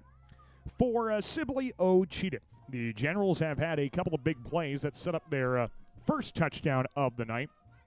And outside of that, they struggled a bit. Of course, the 2 turnovers did not help them in any way, but their struggles have been continual, at least at times here this evening.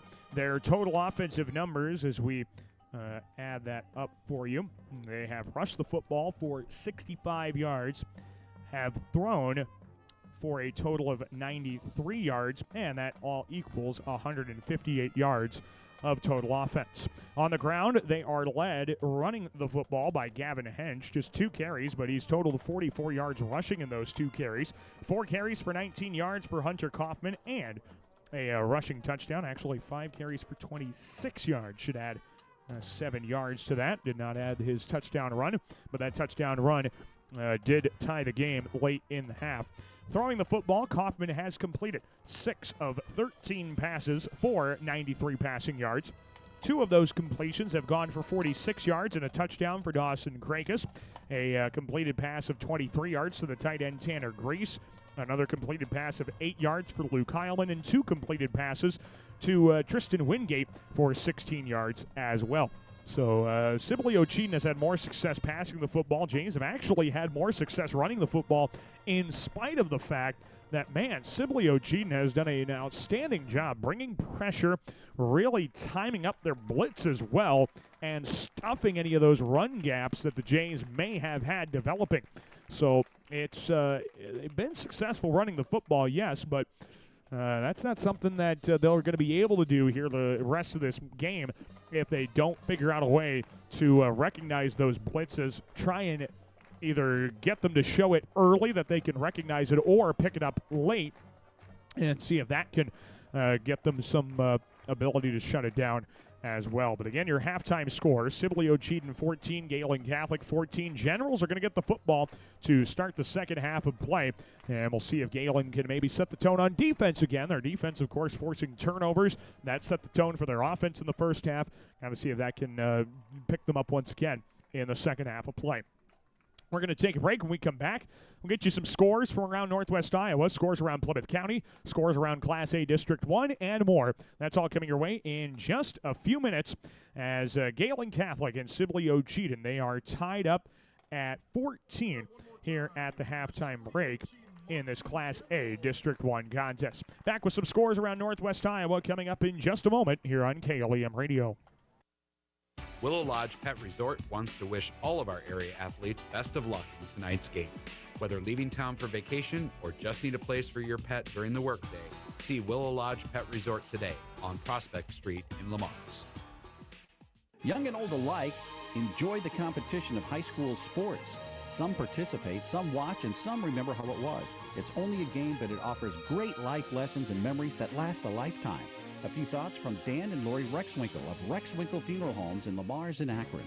Supporting our students in their endeavors at school is important to Prime Bank. Making sure that our students have the best chance for success is why we work hard to provide our backing. Prime Bank wishes all of our teams and groups good luck. Hey, Bobby Blazer, how long you been waiting in that line? Head over with me to Easy Clean Car Wash. They're going to get you in and out in no time and make that black coat of yours look like $1,000,000. Say, thanks there, Mickey Mustang. I've been out four-wheeling. I got lots of mud and stuff in my wheel wells and other places as well. Bobby, didn't Libby Lexus tell you that Easy Clean Car Wash will pre-spray those hard-to-reach places, give you a quick massage, and make you feel and look like a whole new truck? So that's what Libby Lexus has been up to. You know, Mickey, she's looking fine. Easy Clean Car Wash on 12th Street, east of Hy-Vee in Lamars. Hummers Lawn Care Service will provide you with the services needed for the best-looking lawn in your neighborhood. So whether it's thatching, fertilizing, or simply maintaining your freshly cut grass, call Hummers Lawn Care at 546-4087. For all your construction needs, trust the Wilchin Brothers. They're a Better Business Bureau accredited business and will be there every step of the way to get your project done right. Call 546-4135 for Wilchin Brothers Incorporated. A home is a safe place to be, a roof over your head, and four walls to keep out the heat and cold. It's a child's laughter, a mother's song, and a father's strength. It's where we go for comfort and to share joy. It's your first school and your first church. It's where memories are shared. Hi, this is Julie Hurt, your Century 21 ProLink real estate agent. Whatever a home means to you, I am here to help you find the home you are looking for. Call 540-7757 and let me, Julie Hurt, help you make a house your new home. Bob's Bike Shop, your power sports headquarters. Yamaha, Can-Am, and Club Cars. They've got the ride that fits your wild side. Visit them today on Highway 75 North in Lamars. Proud sponsor of your local sports action. The Lamars Knights of Columbus Council 1466 would like to wish our teams the best of luck in the game. The Knights of Columbus is proud to support our schools and many charities throughout the year with our pork chop dinners and fish fries. Check out upcoming events by visiting their Facebook page at Lamars KFC. Tail Trends Dog Grooming supports all of our area high school athletes. At Tail Trends Grooming, your pet is sure to get spa-like treatment, bathing, grooming, and nail trimming available. Contact Tail Trends Dog Grooming today at 546-7318. This is Nathan Kolbeck, and you are listening to Jays Football on KLEM. We welcome you back to our halftime coverage tonight from Sibley, as Gehlen Catholic and Sibley-Ocheyedan are deadlocked in a tie football game here at the break. It is 14 apiece, with Sibley-Ocheyedan scoring the first touchdown of the game, Gehlen scoring the next two, and Sibley-Ocheyedan putting one into the end zone with just a minute left to go in the half. So we are tied at 14. We gave you kind of a recap of the first half. Again, Sibley-Ocheyedan is going to get the football to start the second half of play, so keep that in mind. Let's take a look at some halftime scores around Northwest Iowa. We're going to start in Plymouth County, and a top 10 battle that is taking place in Hinton currently is going the way of MMCRU. The third-ranked Royals are shutting out the 10th-ranked Blackhawks 14-0. It's going to be a big win for MMCRU, but of course Hinton is a very worthy opponent as well. See if they can get things going in the second half. Top 10 battle at Jim Lorenzen Field sees number 7-ranked Lamars trail 20-0 at the half to number 1-ranked Bishop Heelan. District play started out in western Plymouth County in Akron. That's where you see Akron Westfield leads Westwood big 29-7 at the break. That's a good start here for Akron Westfield. And then in Class 8 player action, Rims and St. Mary's, they trail on the road at Grettinger Terrell Ruthven Ayrshire 36-8. We do not have a halftime score of Kingsley Pearson and Siouxland Christian because that game, of course, is not taking place. In case you did not hear, Siouxland Christian had their season canceled early due to player safety. Elsewhere in Class A District 1, West Sioux, they lead Sioux Central at the halftime break 23-14. And it's early in the third quarter in Paulina, but Hartley Melvin Sanborn has a 15-14 lead on South O'Brien. Some other scores that may be of note: Spirit Lake, they lead Western Christian 14-7 at the halftime break. Boy, Okoboji, they pounded Hartley Melvin Sanborn last week 49-0, and apparently that's not a fluke. They are pounding Boyden Hull Rock Valley 26-0 at the halftime break. Boy, watch out for the Pioneers here this season. Sioux Center up big on Sheldon. They are dominating the Orbs 35-0. And in the Beef Bowl in Rock Rapids, now it's not as competitive as that rivalry's been in recent memory. West Lyon, a 25-0 lead at the half on Central Lyon George Little Rock. Those are some scores that we can bring to you here at the halftime break of this contest. Of course, we'll compile a lot of them and put them up on our website later on tonight, KLEM1410.com. Encourage you to check that out by hovering over the Sports tab at the top of the homepage, and in the drop-down menu, click on Sports Scores and Results. Let's take one more break here on our halftime coverage. We'll come back, and we're going to get the second half of action underway as Sibley-Ocheyedan and Gehlen Catholic, they are deadlocked at 14. It's been a good battle so far. No doubt it's going to be a good one to the finish. We're back with more high school football after this here on KLEM. Top-notch automotive owners Jerry and Jason Mura can help with all your auto repair needs, from AC repair to transmission rebuilds, engine replacement, steering, suspension diagnostics, and more. Call 712-546-7430 or stop by Top-Notch Automotive, 1600 18th Street Southwest, Lamars. State Farm agent Michael Crank is a proud supporter of local athletics. Whether you are looking for auto, home, or health insurance, choose the agent that will be on your side. State Farm agent Michael Crank. Smithco Manufacturing in Lamars would like to wish our area athletes a safe, successful fall season. For 30 years, Smithco has used great teamwork to produce the #1 selling side dump trailers in the country. To learn how you can join our winning team, go online at sidedump.com. Total Motors, where our people make the difference. Total Motors of Lamars, your proud supporter of area athletics. Drive with confidence in a new Chevrolet or GMC. Visit them online at totalmotors.com or stop in today and experience hometown service with big league deals. Sioux City Yamaha, Can-Am, and Kawasaki. Your ride starts here. From Yamaha to Can-Am and Kawasaki, they've got the power, performance, and adrenaline you crave. Visit them today on Highway 75 in Sioux City. Proud sponsor of local sports action. This is Kane Kearns, and you're listening to Jay's Football on KLEM. We want to be back to Sibley in the Sibley-Ocheyedan High School football field. District opener in Class A District 1, and like it has been the last 2 years, this matchup between Sibley-Ocheyedan and Gehlen Catholic is treating us to a great football game. We are tied at 14 at the halftime break, and Sibley-Ocheyedan is going to get the football off of this kickoff to start the second half of play by virtue of winning the coin toss that opened this contest and electing to defer. So we are ready to get this second half underway. It looks like it's going to be Parker Cave to send this kickoff deep into the Sibley Knight. Sibley-Ocheyedan sends a couple man deep back inside their own 10-yard line, seeing what they can get for a return. The Generals have had some decent returns tonight, getting up across the 30 to the 35 or so. And now it'll be Cave to boot this one away. Second half ready to get underway in a tie contest at 14 points apiece. And here we go. Cave, the right-footed boot, sends it high and end over end. This one's fielded up the right sideline and taken up the right seam to the 15-20. That's Gavin Hench to the 25. He bounces off the left side. Stiff arms a defender, left numbers to the 30. He gets drilled out of bounds just before the 30 at about the 33-yard line. That's Alexander Munoz on the hit of Gavin Hench. A good return for the 5'10" senior, and it'll be first down and 10 for Sibley-Ocheyedan. This ball spotted at their own 34-yard line. 11:51 left to go in this third quarter, and this drive, I think there might be a little more weight on it than it might look initially. Sibley-Ocheyedan's first drive of the first half, they marched down 90 yards and scored a touchdown in a tie game at 14. The Gehlen defense, hopefully they came out of the break ready to go. I formation set, Kaufman under center, takes the snap, hands the right side, and there's really nowhere to go. And a nice job of the Gehlen Catholic defense to stuff that running play. Pickup of a yard, maybe, to the 35-yard line. And the running back's down. Yeah, he had that right leg get tackled a bit awkwardly as he was dragged to the ground. That's Jackson Pedley who is down on the play. I saw it for a moment, and I was hoping that There wasn't going to be anything developing on that, but it looked like as he was being dragged backwards, he tried to stick that right foot back and grab himself. Well, and that's certainly not good news for Sibley-Ocheyedan.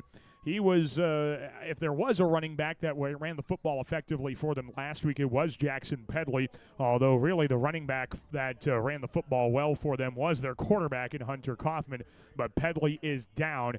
And he is getting back up, and he will walk off the field. Now, that is a good sign. That was Gavin Hench, I beg your pardon. That is Hench who carried that football for them. So Gavin Hench picks up a yard, and he's able to jog off the field, which is a great sign because initially it looked a little worse than the result of all that. He will go to the sideline and stretch it out. So it is now 2nd down and 9 for Sibley-Ocheyedan. The ball spotted at their own 35-yard line. 2 receivers either side of the formation. And in the shotgun is Hunter Kaufman. Claps his hands and a helmet high snap. Quick drop. He runs to his right, trying to run off tackle, and he does. Right numbers to the 35-40. Cuts up the right sideline. And he is out of bounds right at the line to gain. They give him the line to gain and about a foot more to the 44, 45-yard line. They'll give him the 45. Either way, it is a first down for Hunter Kaufman on a 10-yard carry by the QB. So Hunter Kaufman carries for 10 yards, 1st and 10 for the Sibley-Ocheyedan first-team all-district returner from last year. Only a handful of all-district returners for Sibley-Ocheyedan, but a number of them in the skill position, the quarterback and the 2 wide receivers certainly come to mind there. First down and 10 of the 45. Clapping the hands and dropping a throw is Kaufman. Pump fakes, throws up the right sideline, and that pass in and out of the hands of the target. It falls incomplete. Looks like that was Heilman there on the intended target, potentially. Incomplete pass makes it 2nd down and 10 here for Sibley-Ocheyedan at their own 45-yard line. Tie game at 14 with 11-14 to go here in the 3rd quarter of this contest. A brilliant way to start district play in Class A District 1. Again, 2nd down and 10 for the 45-yard line. Kaufman out of the shotgun. 2 receivers either side. A helmet high snap at the give around the left side. That's Pedley this time. He carries up the left seam. He's across midfield and into Gehlen Catholic territory to the 47-yard line. It is an 8-yard carry for Jackson Pedley, and it will be 3rd down and 2 for the Generals. 8 yards on that carry for Pedley. And now Gehlen Catholic got to find a way to plant their feet at the 45-yard line and keep the Generals from converting on 3rd down, although this would certainly qualify as 4-down territory. 3rd and 2 for the 47. Snap off the hand of Kaufman. He picks it up in the backfield, chucks it up the right sideline and away out of bounds, incomplete. It'll be 4th down and 2, and a penalty flag is downfield.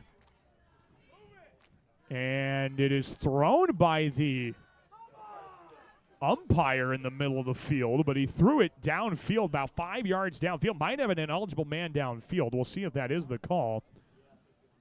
And if it would be, it'll be 3rd down and 7.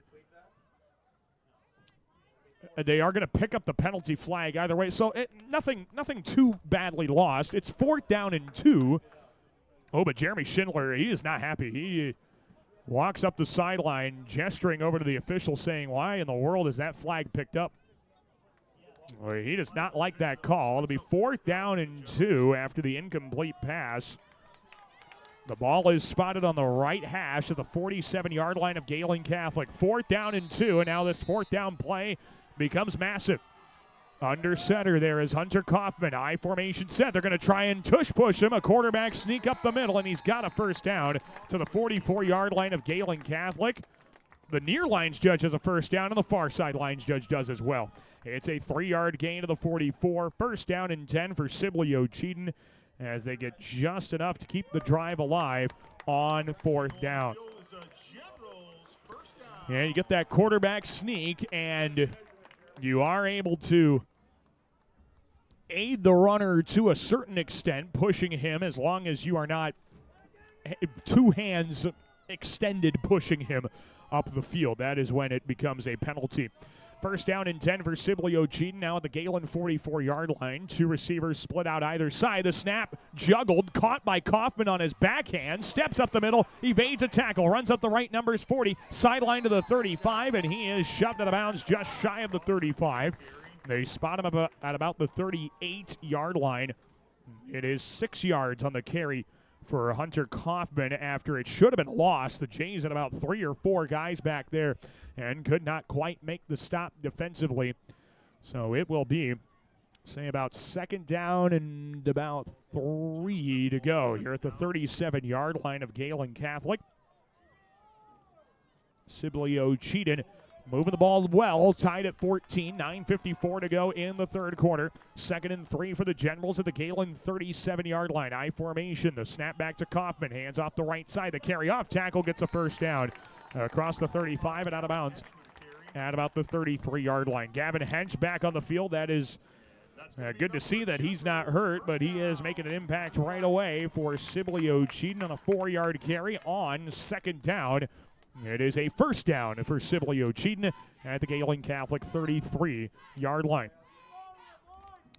So the Generals have now converted 3 first downs here on this possession, and they have a chance to take the lead for the first time since it was 7-0 early in this game. 1st and 10 here at the Gehlen 33. I formation, bobbled snap. Kaufman hands to the fullback up the middle.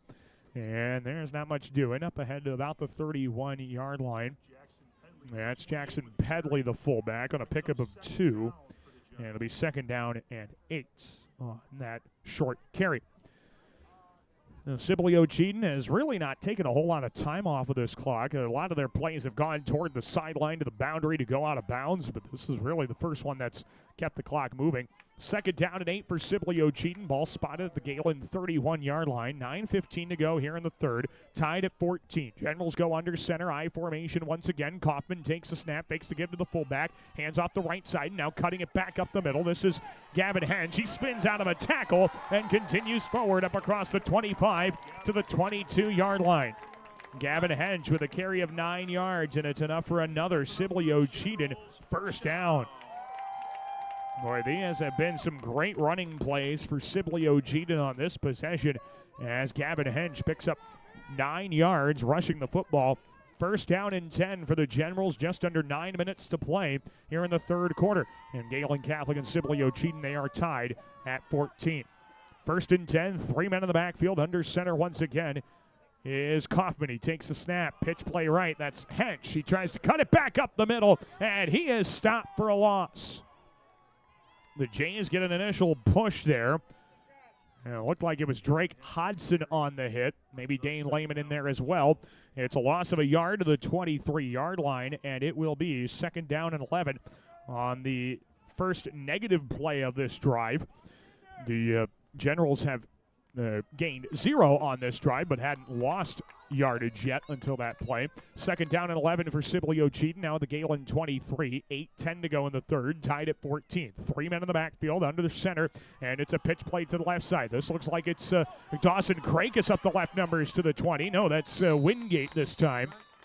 That's Tristan Wingate on the carry up across the 20 to the 18. He's got 5. And it will be 3rd down, about 6 to go here for Sibley-Ocheyedan.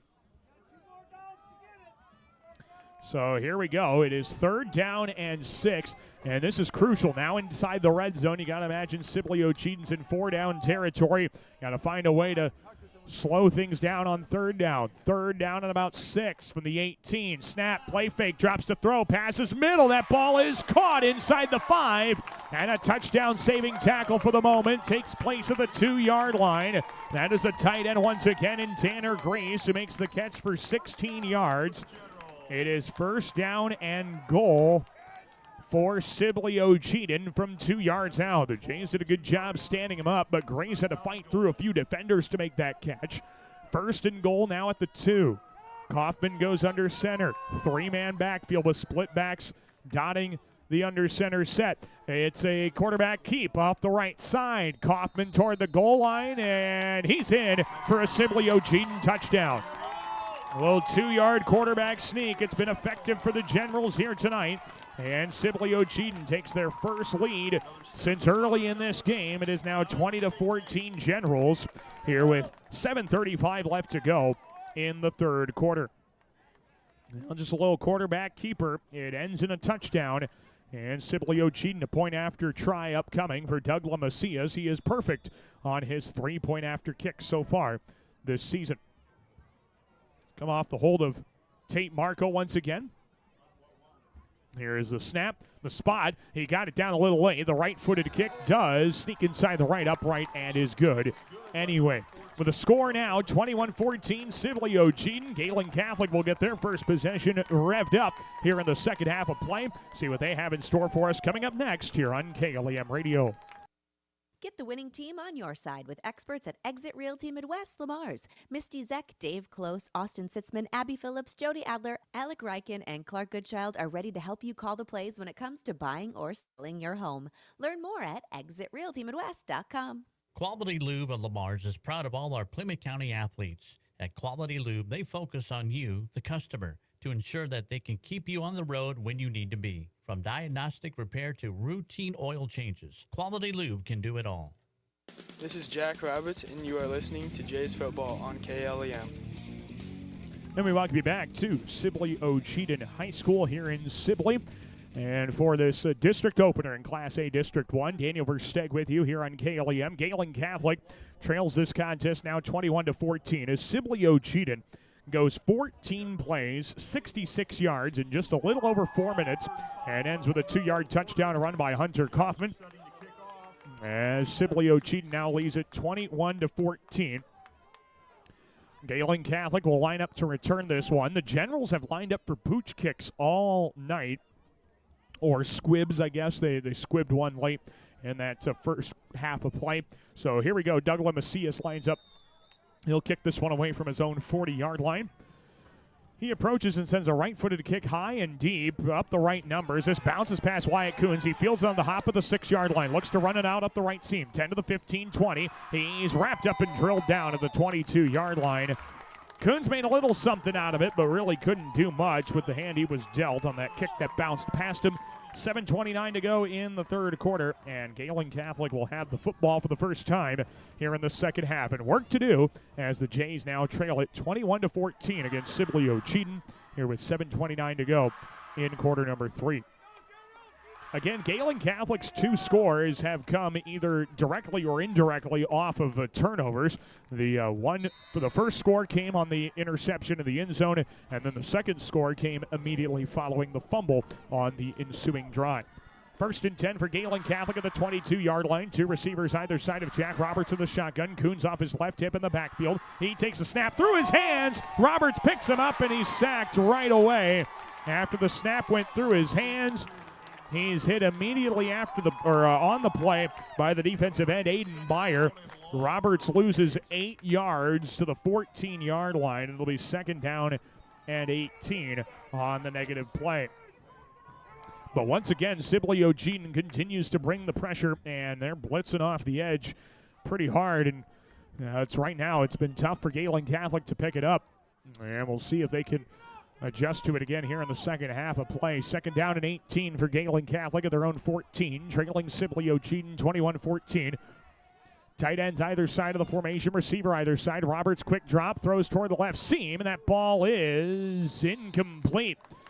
That pass was batted away of Landon Kanipe. The defender did get there pretty early, made some contact with Kanipe, but no penalty flag thrown. And it'll be third down and 18 here for Gehlen Catholic. So just again a struggle to move the football here with 6:39 to go in the third. Sibley-Ocheyedan ahead 21-14 in the district opener here in Class A District 1. Third down and 18 for Gehlen Catholic from their own 14-yard line. Under center, Jack Roberts in an I formation. He takes the snap. The blitz is there. He gives up the middle, and Coons is spun around and dropped for a big loss. Boy, it's almost like Sibley-Ocheyedan is in the backfield and in the huddle before the snap is even made. That's how dominant they are up front right now. It is a loss of about 3 yards to the 11-yard line on the carry by Wyatt Coons. It'll be fourth down and a mile. 4th and 21 to be exact. And the punting team comes out for Gehlen Catholic. Landon Knipe will try and boot this one out of his end zone, see if he can get enough on it to back the return man up just a bit. Gehlen lines up in max protect here. They have to keep this one from being blocked. This ball through the hands of Knipe. The ball is recovered in the end zone, and it's a touchdown for Sibley-Ocheyedan. The snap was through the hands of Knipe. He couldn't dive on it in time, and Kyler Elser was able to dive on it into the end zone for a touchdown. And it is now 27-14. Sibley-Ocheyedan up big here with 5:52 left to go in the third quarter.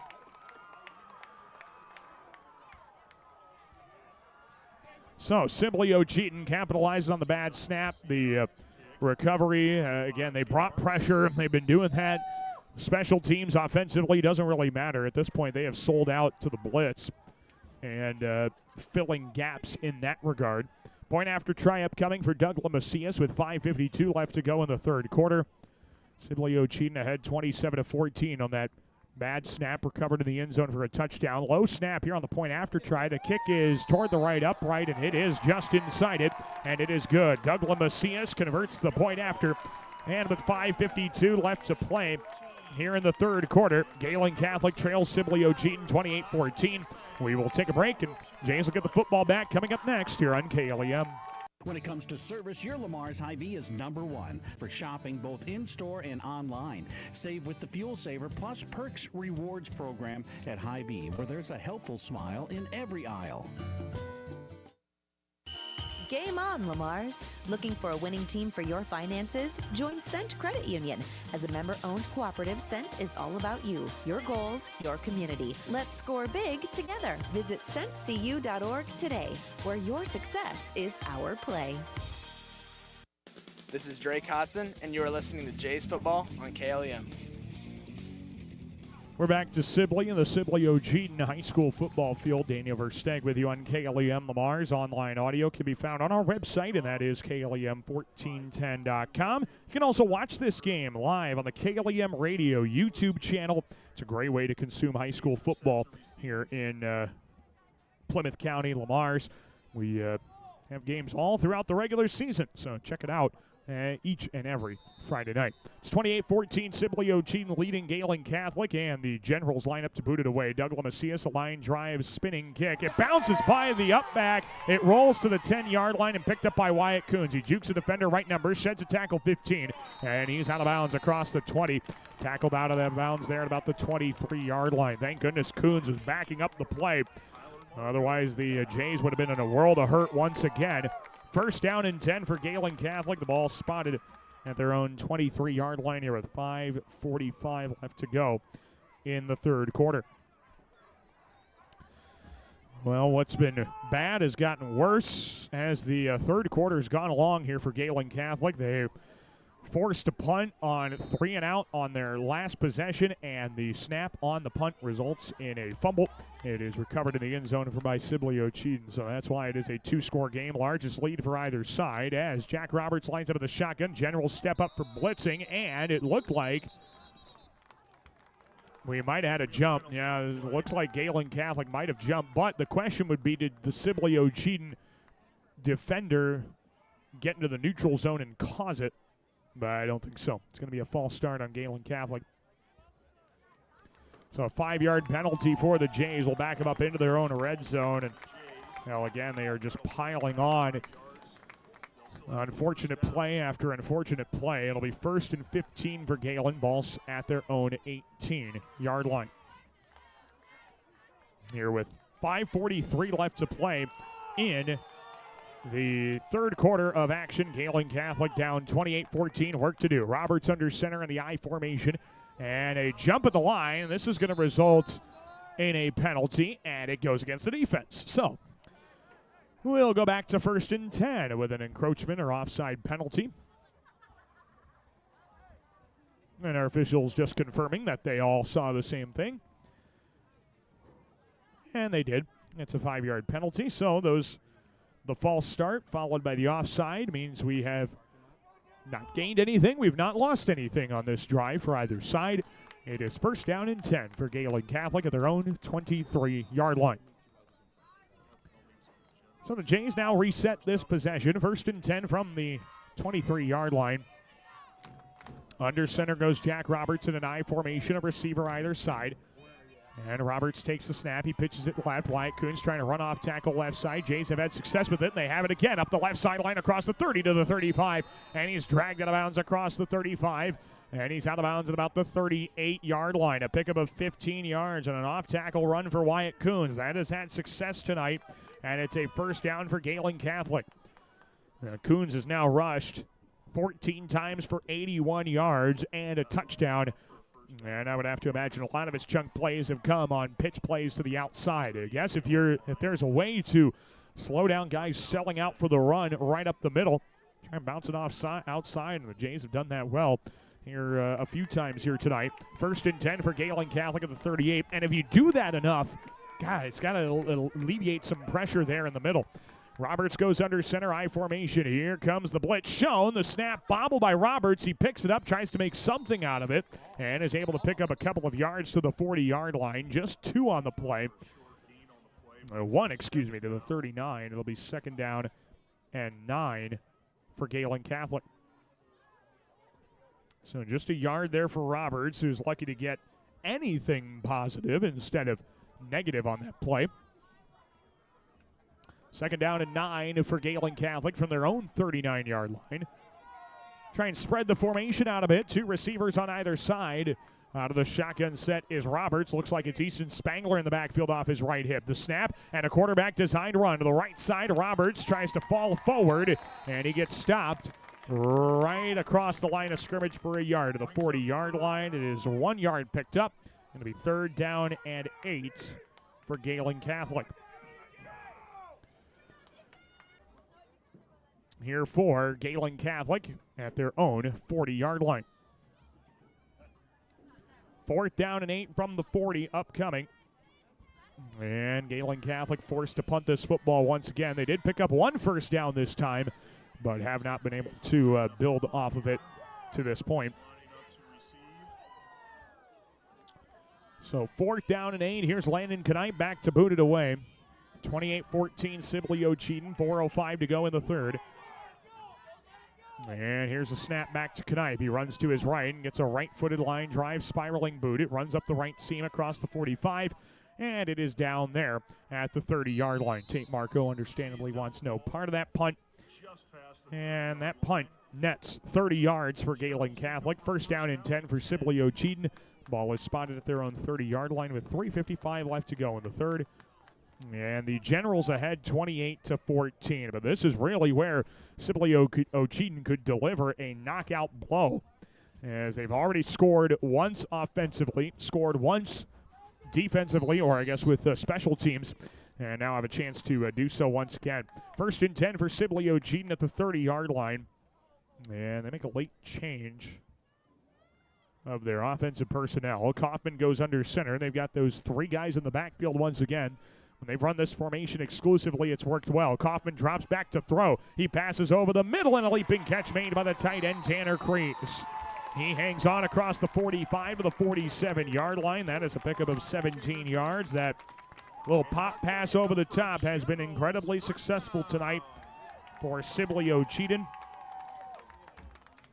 And it is a 1st down for the Generals near midfield. It'll be 1st down and 10 for Sibley-Ocheyedan at their own 47-yard line. 3:40 left to go in this 3rd. It's 28-14 Sibley-Ocheyedan. Hand off the middle. And this is to the fullback once again. Looks like it was Pedley on the carry. 3 yards up the middle to midfield to the 50-yard line. And it's 2nd down and 7. And now that Sibley-Ocheyedan's got a 2-possession edge, there's really no hurry or sense of rush here for them. They really can take their time in getting back to the line of scrimmage. 2nd down and 7 to go, rather. Pitch play goes to the left side. This is for Wingate again. He finds his way through the defense around the left numbers, and he's across the 45, out of bounds near the line to gain, and they give him the line to gain to the 43-yard line. That is a 7-yard carry. Going to be 1st down and 10 for Tristan Wingate And Wingate is down on the play afterwards, and he is already on his sideline, so they will stretch him out there. So it's an 8-yard carry, beg your pardon, a first down up to the Gehlen 42-yard line. And so Sibley-Ocheyedan, a fresh set of downs. They actually have 2 generals down on the play, so Wingate was off the field, but now the second general still on the field has to be stretched out here. Well, interesting that the cramps are still prevalent here in week 2 with how chilly it's been here today and really all this week, comparatively speaking. It wasn't all that hot last week either, but we did see a number of cramps taking place in Council Bluffs with both the Lynx and the Bulldogs in our week 1 contest in non-district action for Lamar's community. And we will have the Bulldogs on our airwaves again coming up next week when Lamar's heads to Sioux Center to renew what was an old district rivalry with the Sioux Center Warriors.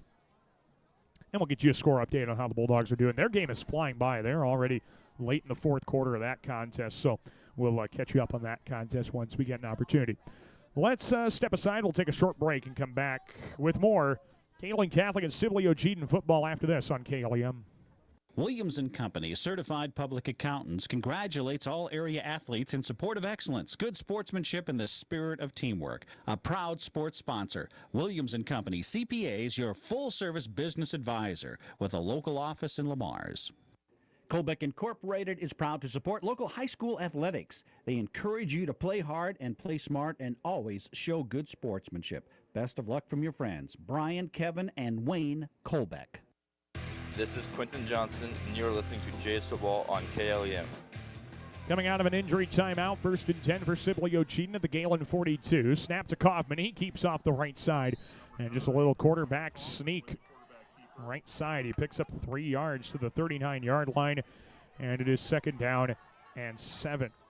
Right now, Sibley-Ocheyedan is dominating in the trenches, whether it's offensively or defensively. Doesn't really matter. They're getting the edge right now, and they go quickly once again. It is a carry up the left seam, and this one goes for 10 yards. It is another first down, or 8 yards, excuse me, to the 31. Number 12. And that time it was Levi Seiler carrying the football for Sibley-Ocheyedan.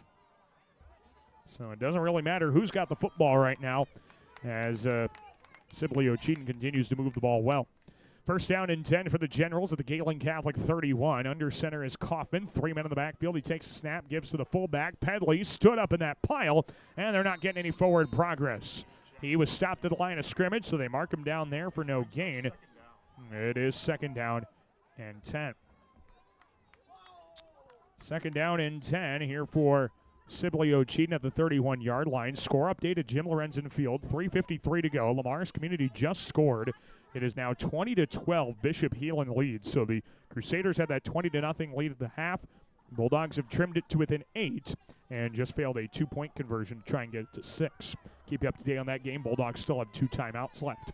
2nd down and 10 from the 31-yard line of Gehlen Catholic. Under center once again is Kaufman. He takes a 5-step drop out of the under center snap, passes over the middle. It's Tanner Grease again across the 20, and he drags a few defenders down deeper into the red zone to the 11-yard line. It's a 20-yard completion to that tight end, Tanner Grease. He's been so effective getting the football to him, and he's such a big target, too, that you really can't do much to slow him down. And it's 1st down and 10 for Sibley-Ocheyedan to the Gehlen Catholic 11. Tanner Grease, 6'6", $195. That is an incredibly difficult matchup for any high school football player. 1st and 10 at the 11. Kaufman keeps up the left side. A little quarterback sneak for him as well. He picks up 3 yards to the 8. It is 2nd down and 7 here for Sibley-Ocheyedan. Now with 50 seconds left to play in quarter number 3, the Jays trail Sibley-Ocheyedan 28-14, and the Generals on the doorstep of adding to their already 2-possession advantage. 2nd down and 7 from the 8 of Gehlen Catholic.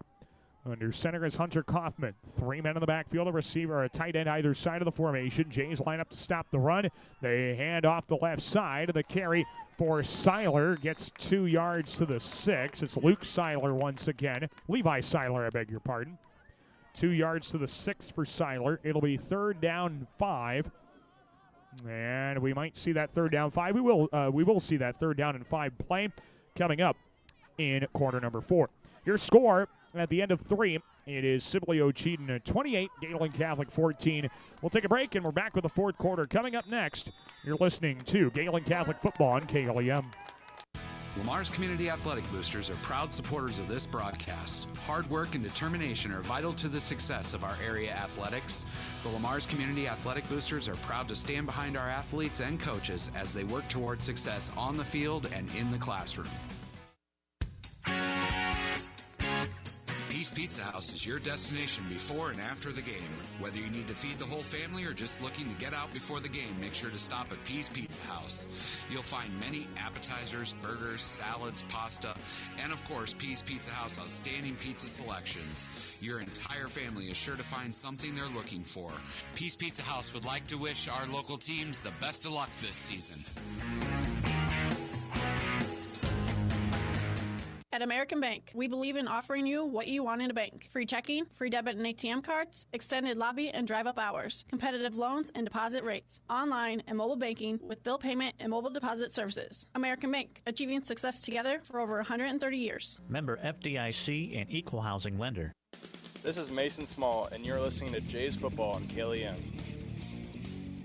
Now Gehlen Catholic finds themselves backed up to their own end zone as they face 3rd down and 5 against the Sibley. And I would have to imagine this will end up a holding penalty of some kind that could back the Generals up.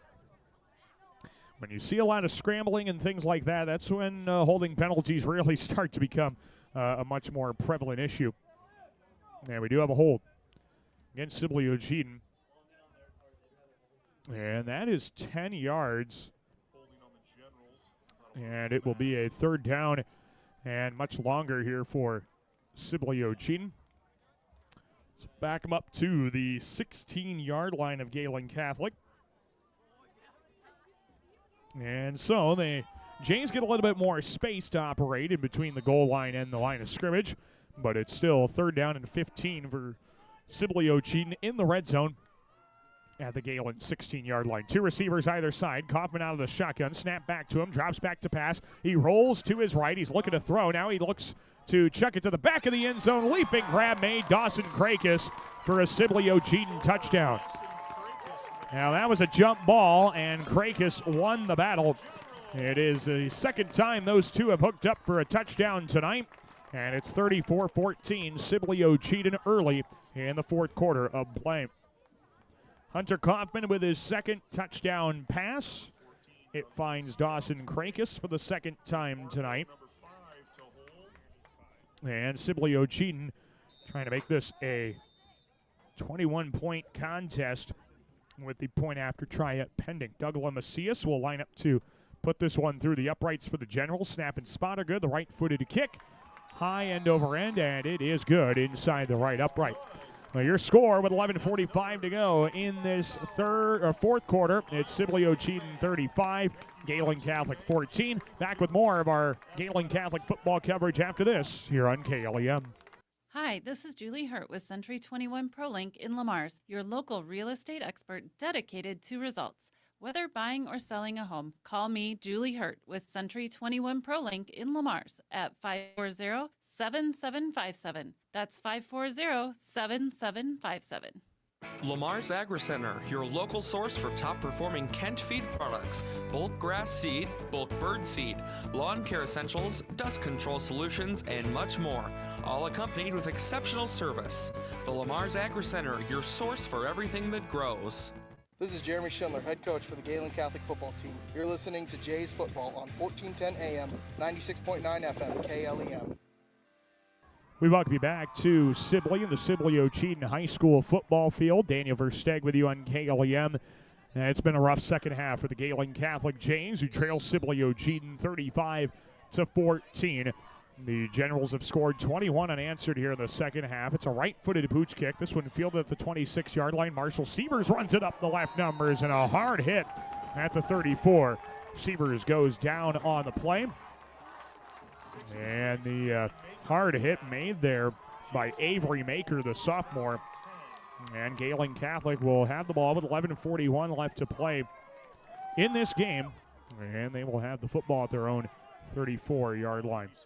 Well, the two offensive possessions for Gehlen Catholic have both ended in punts. One of them resulted in a fumble that turned into a touchdown for Sibley-Ocheyedan, and the Jays have only picked up one first down in the second half. It's been a struggle, and as you'll see if you watch on our video stream, man, Sibley-Ocheyedan just really knows how to break through the line and get good pressure. First down and 10 for Gehlen Catholic at the 34. The receiver motions left to right. Roberts rolls right. He throws up the right sideline, and he overthrows his target, Trey Knipe. It's an incomplete pass, and it is second down and 10. Score update at Jim Lorenzen Field. About 2.5 minutes to go. Bishop Heelan leads Lamar's 27-12. A big play for the Crusaders has added to their lead at 2 possessions now. Second down and 10 here for Gehlen Catholic at their own 34-yard line as the Jays look to try and make something happen here in the second half with 11:37 to go in a regulation. This has been a rough go of things in the second half. The Jays have been dominated on the line here in this second half of play. 3 receivers line up right, 1 left. Roberts takes the snap out of the shotgun, throws up the right sideline. He connects with Knipe. Outside the right numbers, near the 40, and he's upended at the 39-yard line. It is a pickup of 5 yards on the completion to Drake Knipe. And it will be third down and 5. Third down and 5 to go for Gehlen Catholic. Ball is at their own 39-yard line. Jays trying to do anything they can to get some momentum going their way, see if they can pick up first down, build a little something here in the fourth quarter. Jays will line up Roberts in the shotgun. 2 receivers right, 1 to the left. 3 receivers right, I beg your pardon. Snap back to Roberts. He immediately runs right, tries to dump off a little screen. That ball's batted up in the air and drops incomplete. Thankfully for Gehlen Catholic, that ball was right into the chest of a linebacker, Gavin Stanton, who came in on the pressure with the ball batted up in the air a couple of times. Stanton had that ball right there, but he couldn't haul it in. And thank goodness Gehlen Catholic will have a chance to punt this one away. Fourth down and 5 for the Jays with 10:47 to go in regulation. 35-14 in favor of Sibley-Ocheyedan, and the Jays will use a timeout here ahead of a 4th down and 5 yards to go. We will take a break and come back. We've got more high school football action for you in just a moment here on KLEM. Advanced Eye Healthcare, Dr. Becky DeRuyter knows all of our student athletes need to keep their eye on the ball. Make sure with an eye exam at Advanced Eye Healthcare at Walmart Vision Center in Lamar's. Dr. Becky DeRuyter. Lamar's Physical Therapy wants to wish our student athletes a successful and injury-free season. But if injury occurs, our therapists are here to get you back into the game. No doctor referral needed. Call us at 546-1718. Lamar's Physical Therapy, your hometown therapy provider. At Roosters Harley-Davidson in Sioux City, you can find your perfect ride with bikes, gear, and service you can trust. Find them online at roostersh-d.com or stop by Roosters Harley-Davidson today, where your next ride is waiting. This is Dan Lemon, and you're listening to Jays Football on KLEM. And we're back to Sibley ahead of a 4th down and 5.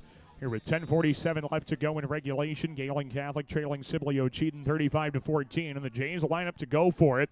Really don't have anything else to lose here. Jack Roberts out of the shotgun. Chest high snap. Drops to throw. Passes middle. That ball's picked off.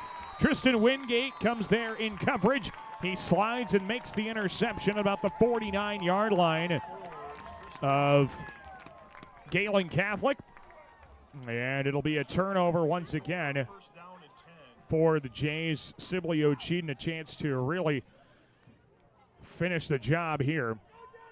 And it'll be at the 48-yard line where Sibley-Ocheyedan starts this drive. It is funny, the play there anyway, the interception by Wingate technically would have been better had he not picked off that pass at all. They would have gotten those 8 yards back on an incomplete pass on 4th down. But You're certainly not going to tell a high school football player to drop a surefire interception there. 1st and 10 of the 47-yard line. The hand by Kaufman, left side. It is Wingate who just picked off that pass. And he is brought down at the 46-yard line. Just a yard picked up. 2 yards picked up there for Wingate on the carry off the left side. And it will be 2nd down and 8. Well, it is final in Lamar's. Bishop Heelan a winner by a score of 27-12. We'll get a recap of that contest for you with head coach Ken Vigdahl coming up tomorrow morning on the KLEM Coaches Corner. Of course, we'll also be joined on that program by Gehlen Catholic head coach Jeremy Schindler. And we'll have another coach on as well. We'll determine that here tonight as the night goes along. 2nd down and 8 for Sibley-Ocheyedan. Ball at the Gehlen 46. Quick drop back. Kaufman passes middle. That ball is deflected up, and it is picked off. Gehlen Catholic comes up with the interception downfield. Jack Roberts catches the deflected pass at his own 30-yard line. It is the interception for Roberts, turns the football over, and Gehlen Catholic gets the ball back. 1st and 10 of their own 30 with 9:53 left to play in regulation. So Gehlen forces their 3rd turnover of the night on the interception. First 2 came in the first quarter, and they had not been able to force one since. It's, of course, with Sibley-Ocheyedan's success offensively, the turnovers have been tough to come by. 1st and 10 for Gehlen. Ball's at about the 31-yard line. As the Jays line, Roberts up in the shotgun, 2 receivers either side. He drops back to pass, lobs up a rainbow left sideline and couldn't quite find the intended target up the left sideline. That was Grant Arns, the receiver. He was covered up by Gavin Hench. And it'll be 2nd down and 10 here for Gehlen Catholic. Boy, and right now, MMCRU making a statement against Hinton. It's 41-6 in the 4th quarter in favor of MMCRU, the number 3 team in Class A football. All right, they're going to be a force this year. That is a tough team. That is a good team. Keep you up to date on that score once it goes final. 2nd down and 10 here for Gehlen Catholic at the 31-yard line. 2 receivers either side. Roberts out of the shotgun. It's a belt high snap, drops back, dumps off into the flats. It's caught by Coons, has some green grass, now cuts it back up the middle of the field, 35, and he's tackled short of the 40-yard line at about the 38. That is 7 yards there for Wyatt Coons. On a little screen pass. The Jays have been trying that a few times tonight, but with all the pressure there, those screen passes have to be quick. And unfortunately, the pressure has been that quick that Roberts couldn't even get it over the top of the defensive lineman rushing a lot of the time. The 7-yard pickup there does make it 3rd down and 3 from the Gehlen 38-yard line. See if the Jays can move the chains here. 2 receivers either side of the formation, and the shotgun is Jack Roberts. He motions Knipe, the slot left to the slot right, takes the snap his belt, rolls to his right, lobs it up down the right sideline. That's a 50-50 ball, and it's deflected away and incomplete. It was an underthrown 50-50 ball, and the incompletion makes it now a 4th down and 3 to go scenario. 4th down and 3 for Gehlen Catholic at their own 38. Again, down 35-14 with 8:56 left to play in regulation. There's really not a whole lot of sense in punting the football. You certainly don't gain anything by doing that. And the Jays will line up to go for it once again. So 4th down and 3 for Gehlen. It's at their own 38-yard line. Roberts under center in an I formation. And the snap to Roberts. Play fake. Bootlegs to his left. Pressure's there. Dumps off of the flats. Catch made. And hanging on to the football in the flats. Looked like it was Wyatt Coons. No, that was Colton Wilson who made the catch and hung on. Boy, he took a shot. But a penalty flag is thrown. It's behind the play. And it's far enough in the backfield that I wonder, could it be roughing the passer, or did a block get far enough back there that it ends up being an issue? So we'll see. It'll be 1st down and 10. The result of the play is 1st down and 10, but unfortunately now they've moved the chain gang, so they got to, I think they're going to have to reset that here before they can effectively determine where the foul should be. The ball was at the 38-yard line. The line to gain was at the 41. And we'll see what the official call comes from the referee. And, well, unfortunately, with the chain gang moving, that's thrown off this whole procedure here for our officiating crew.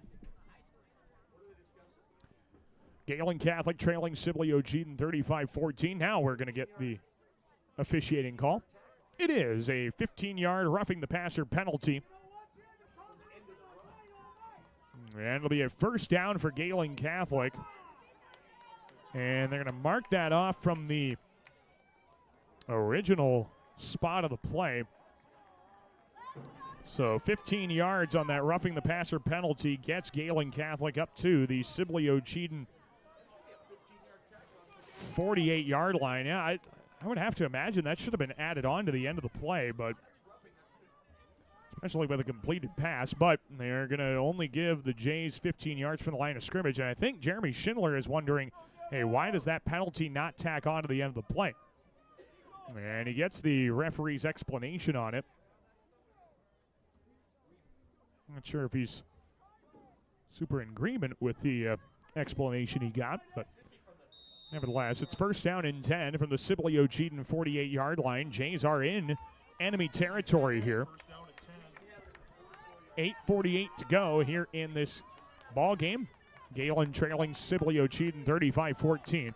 Out of the shotgun is Jack Roberts, two receivers either side. It's a belt high snap. He rolls left, pressure coming from his right side, throws deep up the left sideline, looking for Drake Knipe. He caught it up the sideline, but he was out of bounds.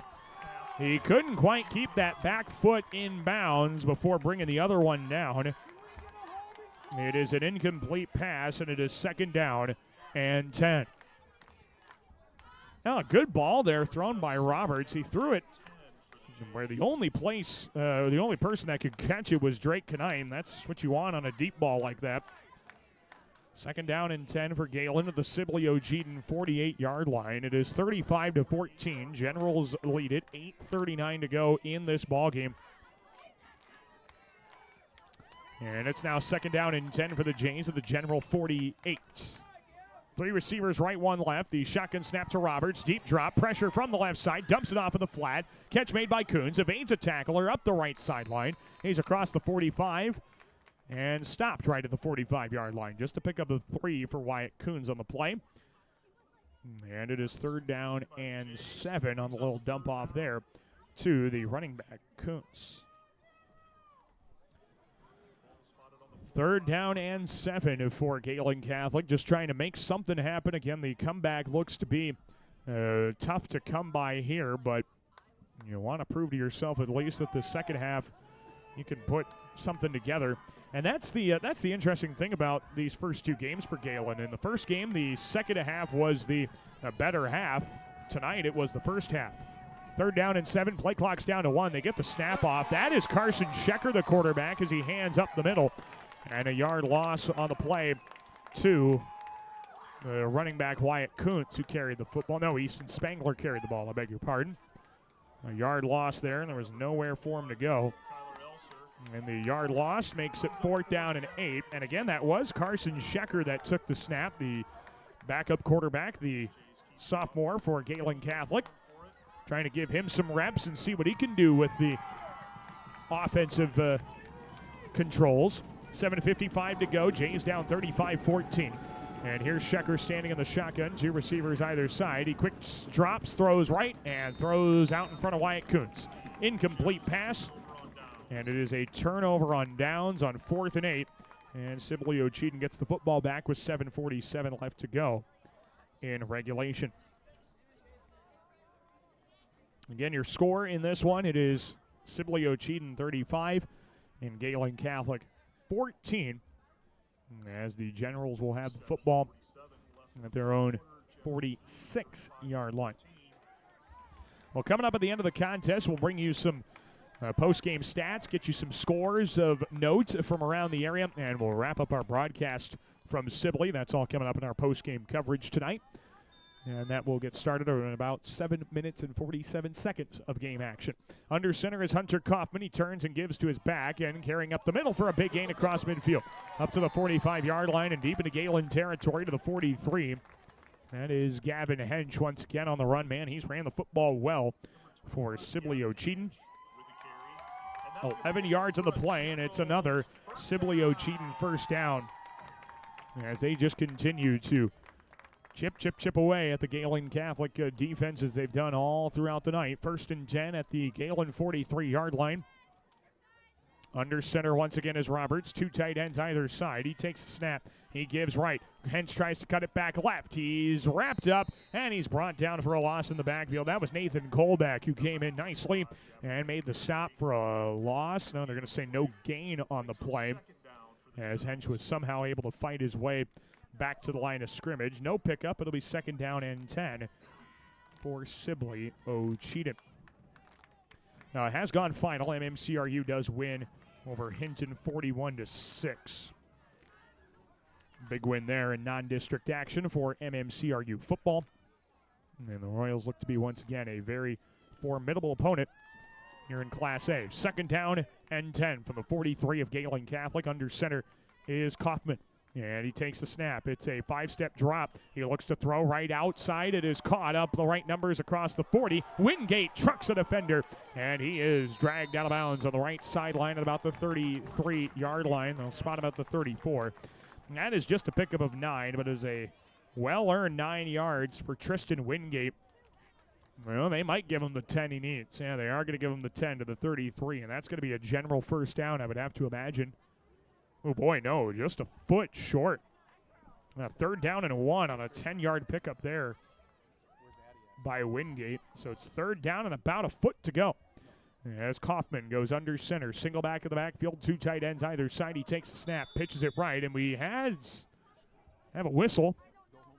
Blows the play dead. And I think we had an official timeout. Sibley-Ocheyedan wanted a measurement there, and they're going to get it. So the Generals requested the measurement on 3rd down. They get it taken, granted there by our officiating crew. And while they measure this one, we will, unless they bring the chains out here, are they going to bring the chains to measure it? And they're going to try and eyeball this one, I think. Taking a good long look at it.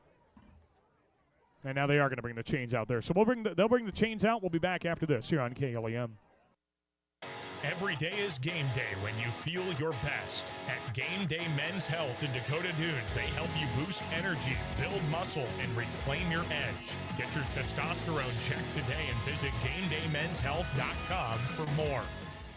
Men's fashions, tuxedo rentals, and dry cleaning services. That's Mesher's Clothing, downtown Lamar's. Open weekdays 9 till 5:30, Saturdays 9 till 4.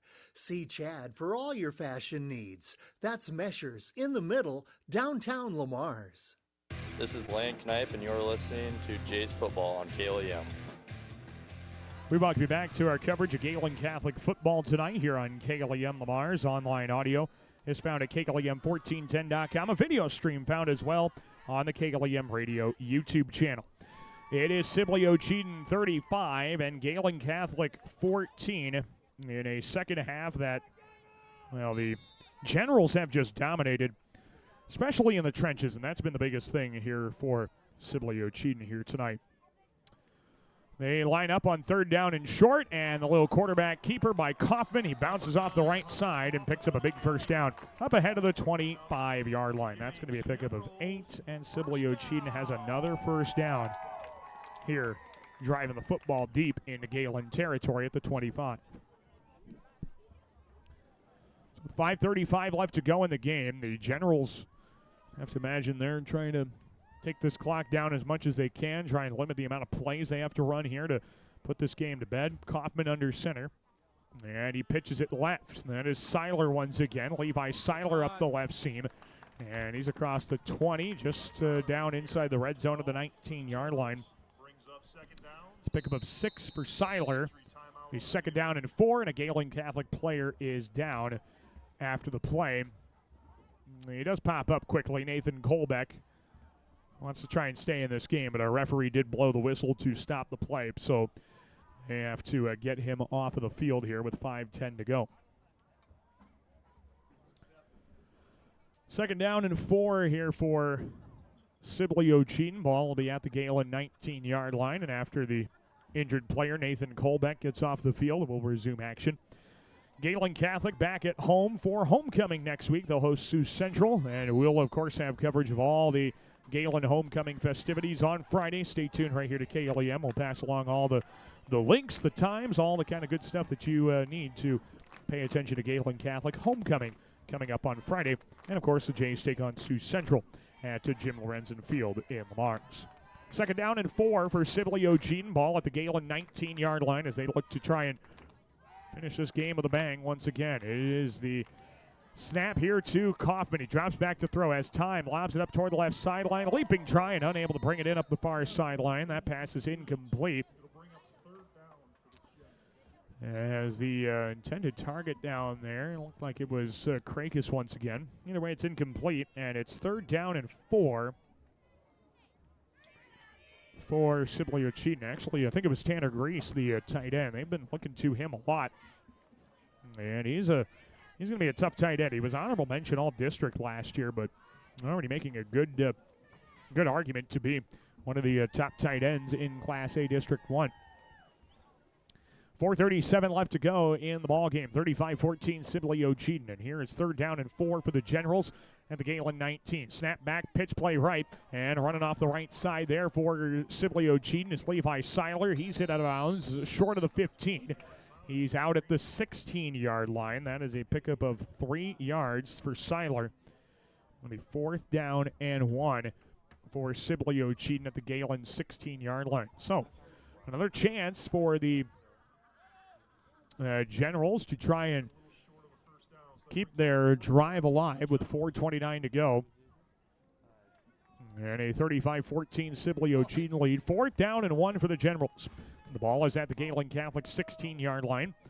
As Hunter Kaufman goes under center. See if we go for another quarterback sneak again. He does. Runs up the right side. He's tackled forward across the 15 to the 14. He's got 2 yards. And it is enough for a Sibley-Ocheyedan first down.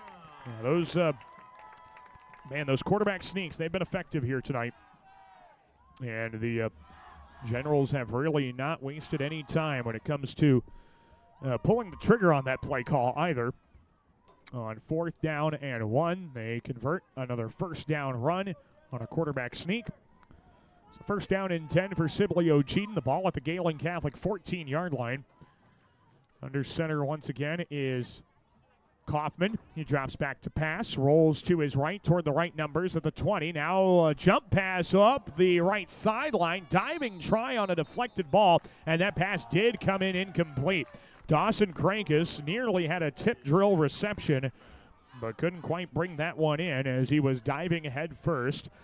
Incomplete pass makes it second down and 10 for Sibley-Ocheyedan. Sibley-Ocheyedan, by the way, they're at West Sioux coming up next Friday, and they'll continue district play there. They have a really tough back half of the schedule. They head to MMCRU. They host number 1 ranked West Hancock, and then they finish the year at home against Sioux Central. And man, that is a really rough finish to the season with a road game to HMS there as well. Second and 10, dropping back to pass is Kaufman. He lobs it up toward the left sideline, running underneath the football and making the catch, getting into the end zone for a Sibley-Ocheyedan touchdown. It's Tate Marco who brings in that touchdown pass, and Sibley-Ocheyedan blows it open once again. It's 41-14 Generals here with 3:42 left to go in this ball game. And it is a big completed pass there. Another touchdown for Kaufman, his third completed touchdown pass. Compare that with 2 touchdown runs. He's been on hand for 5 touchdowns here tonight. Now the point after try for Doug Lamasias. Snap and spot are good. The right-footed boot is through the uprights, and it's good. 42-14. Sibley-Ocheyedan is all over Gehlen Catholic tonight. We'll take a break, and the Jays will get the football back coming up after the kickoff here on KLEM. Make sure you can see the ball clearly. Schedule your annual eye exam today at Gehlen Family Eye Care, downtown Lamars. They'll treat you like family, and they have the most stylish eyewear selection in town. Gehlen Family Eye Care. Wagner Auto Supply is proud to support our area athletes and their families. As you travel from game to game, take care of your vehicle with new filters, batteries, windshield wipers, and wiper fluid from Wagner Auto Supply, 1st Street Northwest, Lamars. Get more because you deserve more with Kylie Petty, Century 21 ProLink, serving Lamar since 2011. Wishing our local teams a successful season. Visit KyliePetty.com for your real estate needs. This is Nathan Kolbeck, and you are listening to Jays Football on KLEM. And we welcome you back to Sibley's, the Sibley-Ocheyedan High School football field, as Gehlen Catholic has a mountain to climb down 42-14 with 3:42 left to play in regulation. Gehlen Catholic gets the ball back. Sibley-Ocheyedan, this 28-point lead has all come in the second half. 28 unanswered points for the Generals here tonight. This kickoff toward the near side is picked up on the hop by Marshall Sievers. He runs it up the middle of the field to the 30, right seam, and he's spun around and dragged down to the 34-yard line. And Gehlen Catholic will start this drive there at their own 34-yard line. Really have not been able to do much better in the field position battle at all, coming off of a kickoff anyway. And the Jays will see if they can make something happen off of this potentially last chance offensively here tonight. First down and 10 for Gehlen Catholic at their own 34-yard line. And the Jays will see what they can do to finish this ball game, hopefully on a high note. And see if they can at least take a little bit of something into next week. First and 10 here at the 34-yard line. Gehlen Catholic lining up with Carson Schecker under center once again. I formation set for the sophomore. And a whistle, penalty flag thrown. Play clock down at 3 seconds. So no delay of game here. We are going to get a snap infraction against Gehlen Catholic. So a 5-yard penalty will back him up to the 29-yard line. And it will be first down and 15 for Gehlen Catholic. Now, the miscues have been aplenty. The tough execution has been, unfortunately, rearing its head a lot here tonight. And those are all things we'll chat about with Coach Jeremy Schindler coming up tomorrow morning on the KLEM Coaches Corner. We hope you look forward to that. We'll have Ken Vigdal on, Jeremy Schindler on, and I think we're going to try our hardest to get MMCRU head coach Kyle Oswald on the program tomorrow and chat about his team's dominant 41-6 win over Hinton. That's the plan anyway. We'll let you know if that changes at all, but we'll try and track that down for you on the Coaches Corner tomorrow morning. First and 15 from the 29-yard line, handoff, and that play has just destroyed in the backfield. Loss of 4 to the 25-yard line. Nowhere to go on the carry there by Jaden Langle. It's a loss of 4, and it's second down and 19 again. And I don't mean to beat a dead horse, and I certainly don't mean to put anything on these high school football players, but it has just been a dominant showing for Sibley-Ocheyedan in the trenches. I mean, when I say that the Generals are in the backfield by the time the snap has been made, I'm not that far off in exaggeration at that point. Here's Schecker, a little shovel pass out to the right side. That was a backward pass. Now, they are going to deem it incomplete. It's an incomplete pass on a little shovel by Carson Schecker, and it is third down and 1,000,000 for Gehlen Catholic. But again, with the battle in the trenches the way it is, third down and 10 looks like third down and 1,000,000 here tonight. So it doesn't, the field position and the yardage almost has zero effect on how the game is going at this point. Third down and about 19 yards to go for Gehlen at their own 25. Two receivers either side of Schecker in the shotgun. Takes a snap above his left shoulder. Throws toward the right sideline. Leaping try. That ball's intercepted. Just to add insult to injury, this is Seiler running it back up the left sideline. And he is out of bounds inside the 20-yard line at about the 15. Levi Seiler picks off Carson Schecker. And Sibley-Ocheyedan will be able to start running this clock down. They'll have it at the Gehlen 18-yard line here with 2:38 to go, and it's 42-14 in favor of the Generals. So Schecker is intercepted by Levi Seiler on the play. And now it's first down and 10 for Sibley-Ocheyedan at the Gehlen Catholic 18-yard line. Looks like the Generals will have a new quarterback here once again, as they try and get some new faces out there. I believe it's Jonathan Olvera-Don, the quarterback under center. No, it is Levi Seiler, who just had that intercepted pass. This carry goes up the middle, and there's nothing doing. Just a yard gain to the 17. And that run there by Damian Cruz goes for just a yard. It'll be second down and 9. And again, Gehlen Catholic not going to hold up the inevitable here and call timeouts. They are heading down to 2 minutes to go. Just a dominant showing here in the second half. There's really not much more to say. Seiler pitches the ball right and turning up the middle of the field, getting upended across the 10 and getting out onto the 18-yard line. Gabe Beavers on the carry, up to the 9, I should say. He gets 9 yards in the play. Gabe Beavers the carry. And it will be third down and about a yard to go here for Sibley-Ocheyedan to the Gehlen 9. No, they are going to give him a first down. They gave him the 8, and it's first and goal.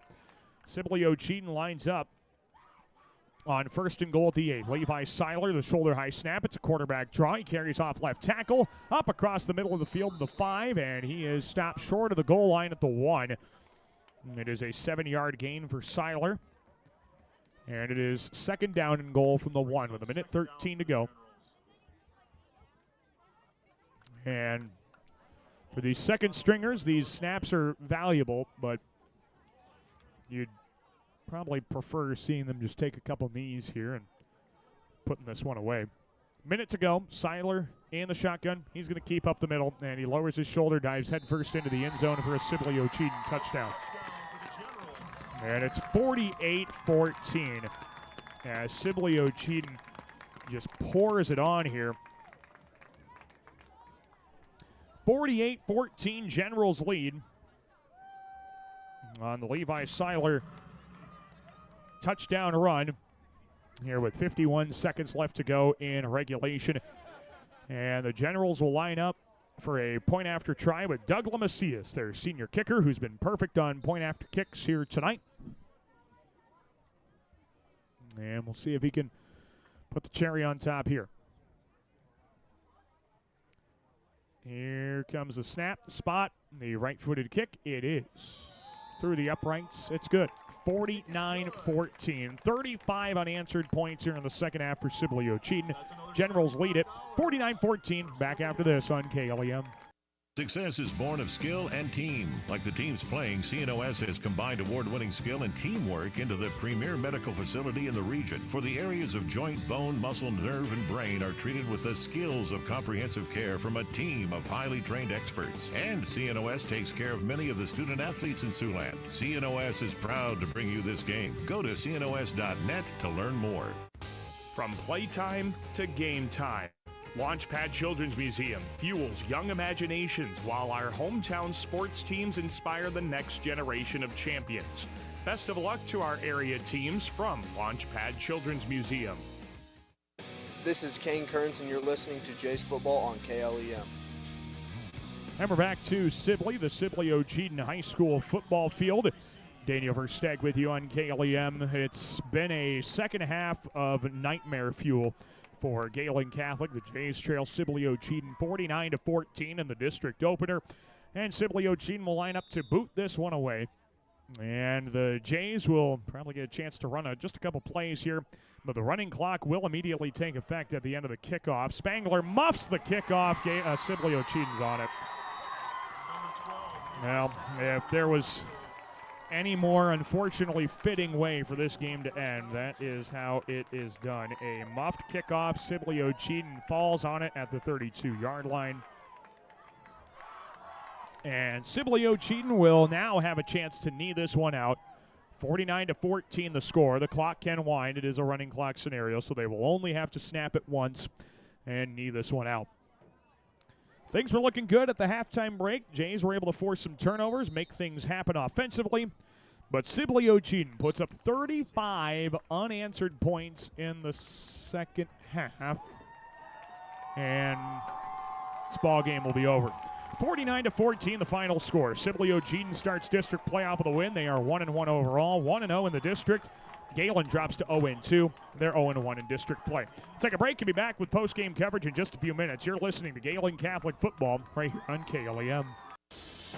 Kemp's Dairy of Lamar's is a proud supporter of area athletics. They focus on strong, healthy bodies with all their dairy products. And they continue to strive hard to provide the best possible dairy products to their customers. That's Kemp's Dairy of Lamar's. Connected Electric South is your electrical headquarters for residential, commercial, and agriculture. Call for a free quote today at 546-5062. Call Connected Electric South for all your electrical needs. 546-5062. MRK Insurance knows that teamwork is dream work. At MRK Insurance, you get a great partner for all of your insurance needs. Visit them today on Central Avenue in Lamar's for a no-obligation quote for all of your insurance needs. That's MRK Insurance in Lamar's. Today's banking is about so much more than numbers. It's about people. It's about community. It's about the next generation. Banking is personal. That's what we believe. And that's why we'll always put you first. Northwest Bank. Commitment you can bank on. Murphy, Collins, and McGill PLC in Lamar's supports our local student athletes, trusted for generations with reliable legal guidance. So when you are in need of legal services, consult with one of the attorneys at Murphy, Collins, and McGill PLC, located at 38 First Avenue Northwest, Lamar's, Iowa.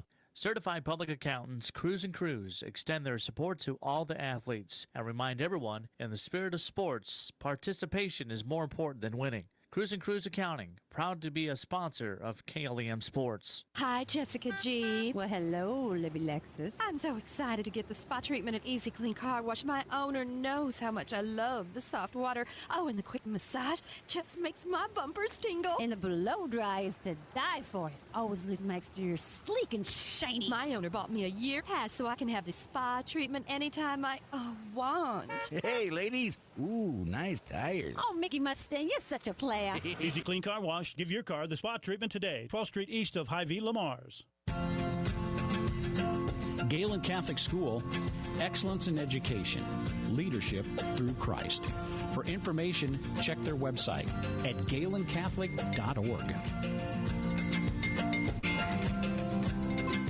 Hey sports fans, this is Perry from the Ace Hardware downtown Lamar's. Maintain your home and yard with advice and products from Ace. We'll help you get it done more efficiently so you have time to go to the next game. Ace Hardware, Lamar's. This is Jack Roberts, and you are listening to Jays Football on KLEM.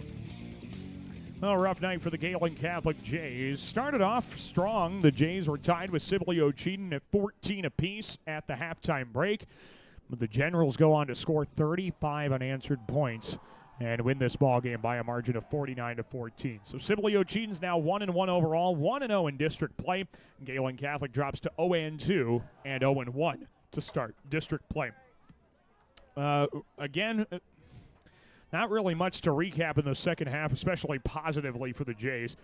Sibley-Ocheyedan, that first drive, they were marching downfield, scored a touchdown. Gehlen's ensuing drive ended with a fumbled snap of a punt in the end zone, recovered by Sibley-Ocheyedan for a touchdown. It was 28-14 going into the fourth quarter. Sibley-Ocheyedan scored on the first play of the fourth quarter. We traded interceptions, turnover on downs for the Jays. Sibley-Ocheyedan scores, another Gehlen interception. Sibley-Ocheyedan scores, and that was how the ball game came to an end. 49-14 the final score as Sibley-Ocheyedan picks up their first win of the year. The numbers are staggering, at least the unofficial numbers, as Sibley-Ocheyedan moves the football for 381 yards of offense, 204 on the ground, 177 through the air. 3 touchdown passes for Hunter Kaufman. He was able to complete 11 of his 23 passes for 204 yards. 12 of his 24 passes for 204 yards, 3 touchdowns. Kaufman also ran the ball 13 times for 64 yards and 2 scores. The other touchdown from Levi Seiler, he ran the ball 6 times for 27 yards. And then the fumble recovered in the end zone for a touchback was done by Kyler Elser. And that gets you to your 49-14 score. Gehlen Catholic's touchdowns came early in the game. Mason Small officially is going to be credited with an interception for a touchdown in the end zone. He didn't return it any yards, but he did pick off a pass. Jays did also force a fumble recovered by Kane Kearns in the first half, and then Wyatt Kuntz, he's the only one to find the end zone offensively. 14 carries, 81 yards, and a touchdown. He accounts for 80% of Gehlen's total offense tonight, 103 yards of offense, 85 on the ground, 18 passing. It's just a rough night. Gehlen got dominated in the trenches, point blank. There's really no other way to describe it. Gehlen was manhandled up front here tonight, unfortunately, leading to them losing it by a score of 49-14. Jays are back in action for homecoming next week, and it's going to be against a Sioux Central team coming off their first loss of the season. So Gehlen will look to try and bounce back against a very good Rebel football team. That's a 7 o'clock kick at Jim Lorenzen Field on Friday night. Sibley-Ocheyedan, they're in action in Hawarden against West Sioux coming up next Friday. Well, let's take a look at scores from around Class A District 1. We'll get you some Plymouth County scores as well before we wrap up our broadcast here tonight. The final scores in Class A District 1 in non-district action. 3rd-ranked MMCRU walloped 10th-ranked Hinton 41-6. And the Royals proved to be a very formidable team in Class A this year. Hartley Melvin Sanborn ekes out an 18-17 win over South O'Brien tonight. They start district play 1-0. Also starting district play 1-0 is West Sioux. The Falcons rolled past number 10 ranked Sioux Central 41-14. I have to imagine West Sioux should join the rankings here this week from Radio Iowa. Other scores involving Plymouth County area football teams. Lamar's Community, number 7 in the state. They fell to number 1 ranked Bishop Heelan 27-12. Akron Westfield picks up their first win of the year, 29-19 over Westwood. And Remsen St. Mary's falls to GTRA by a final margin of 54-15. Those are your finals tonight from Plymouth County. We'll get you those scores and more coming up on the KLEM Sports Scores and Results page later on tonight. But again, our final score here in Sibley, it's Gehlen Catholic falling to Sibley-Ocheyedan 49-14. Make sure you tune into the KLEM Coaches Corner coming up tomorrow morning.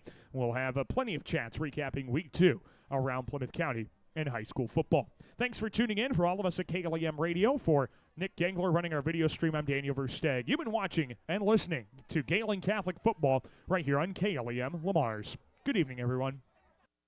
This is 1410 KLEM Lamar's and on 96.9 FM.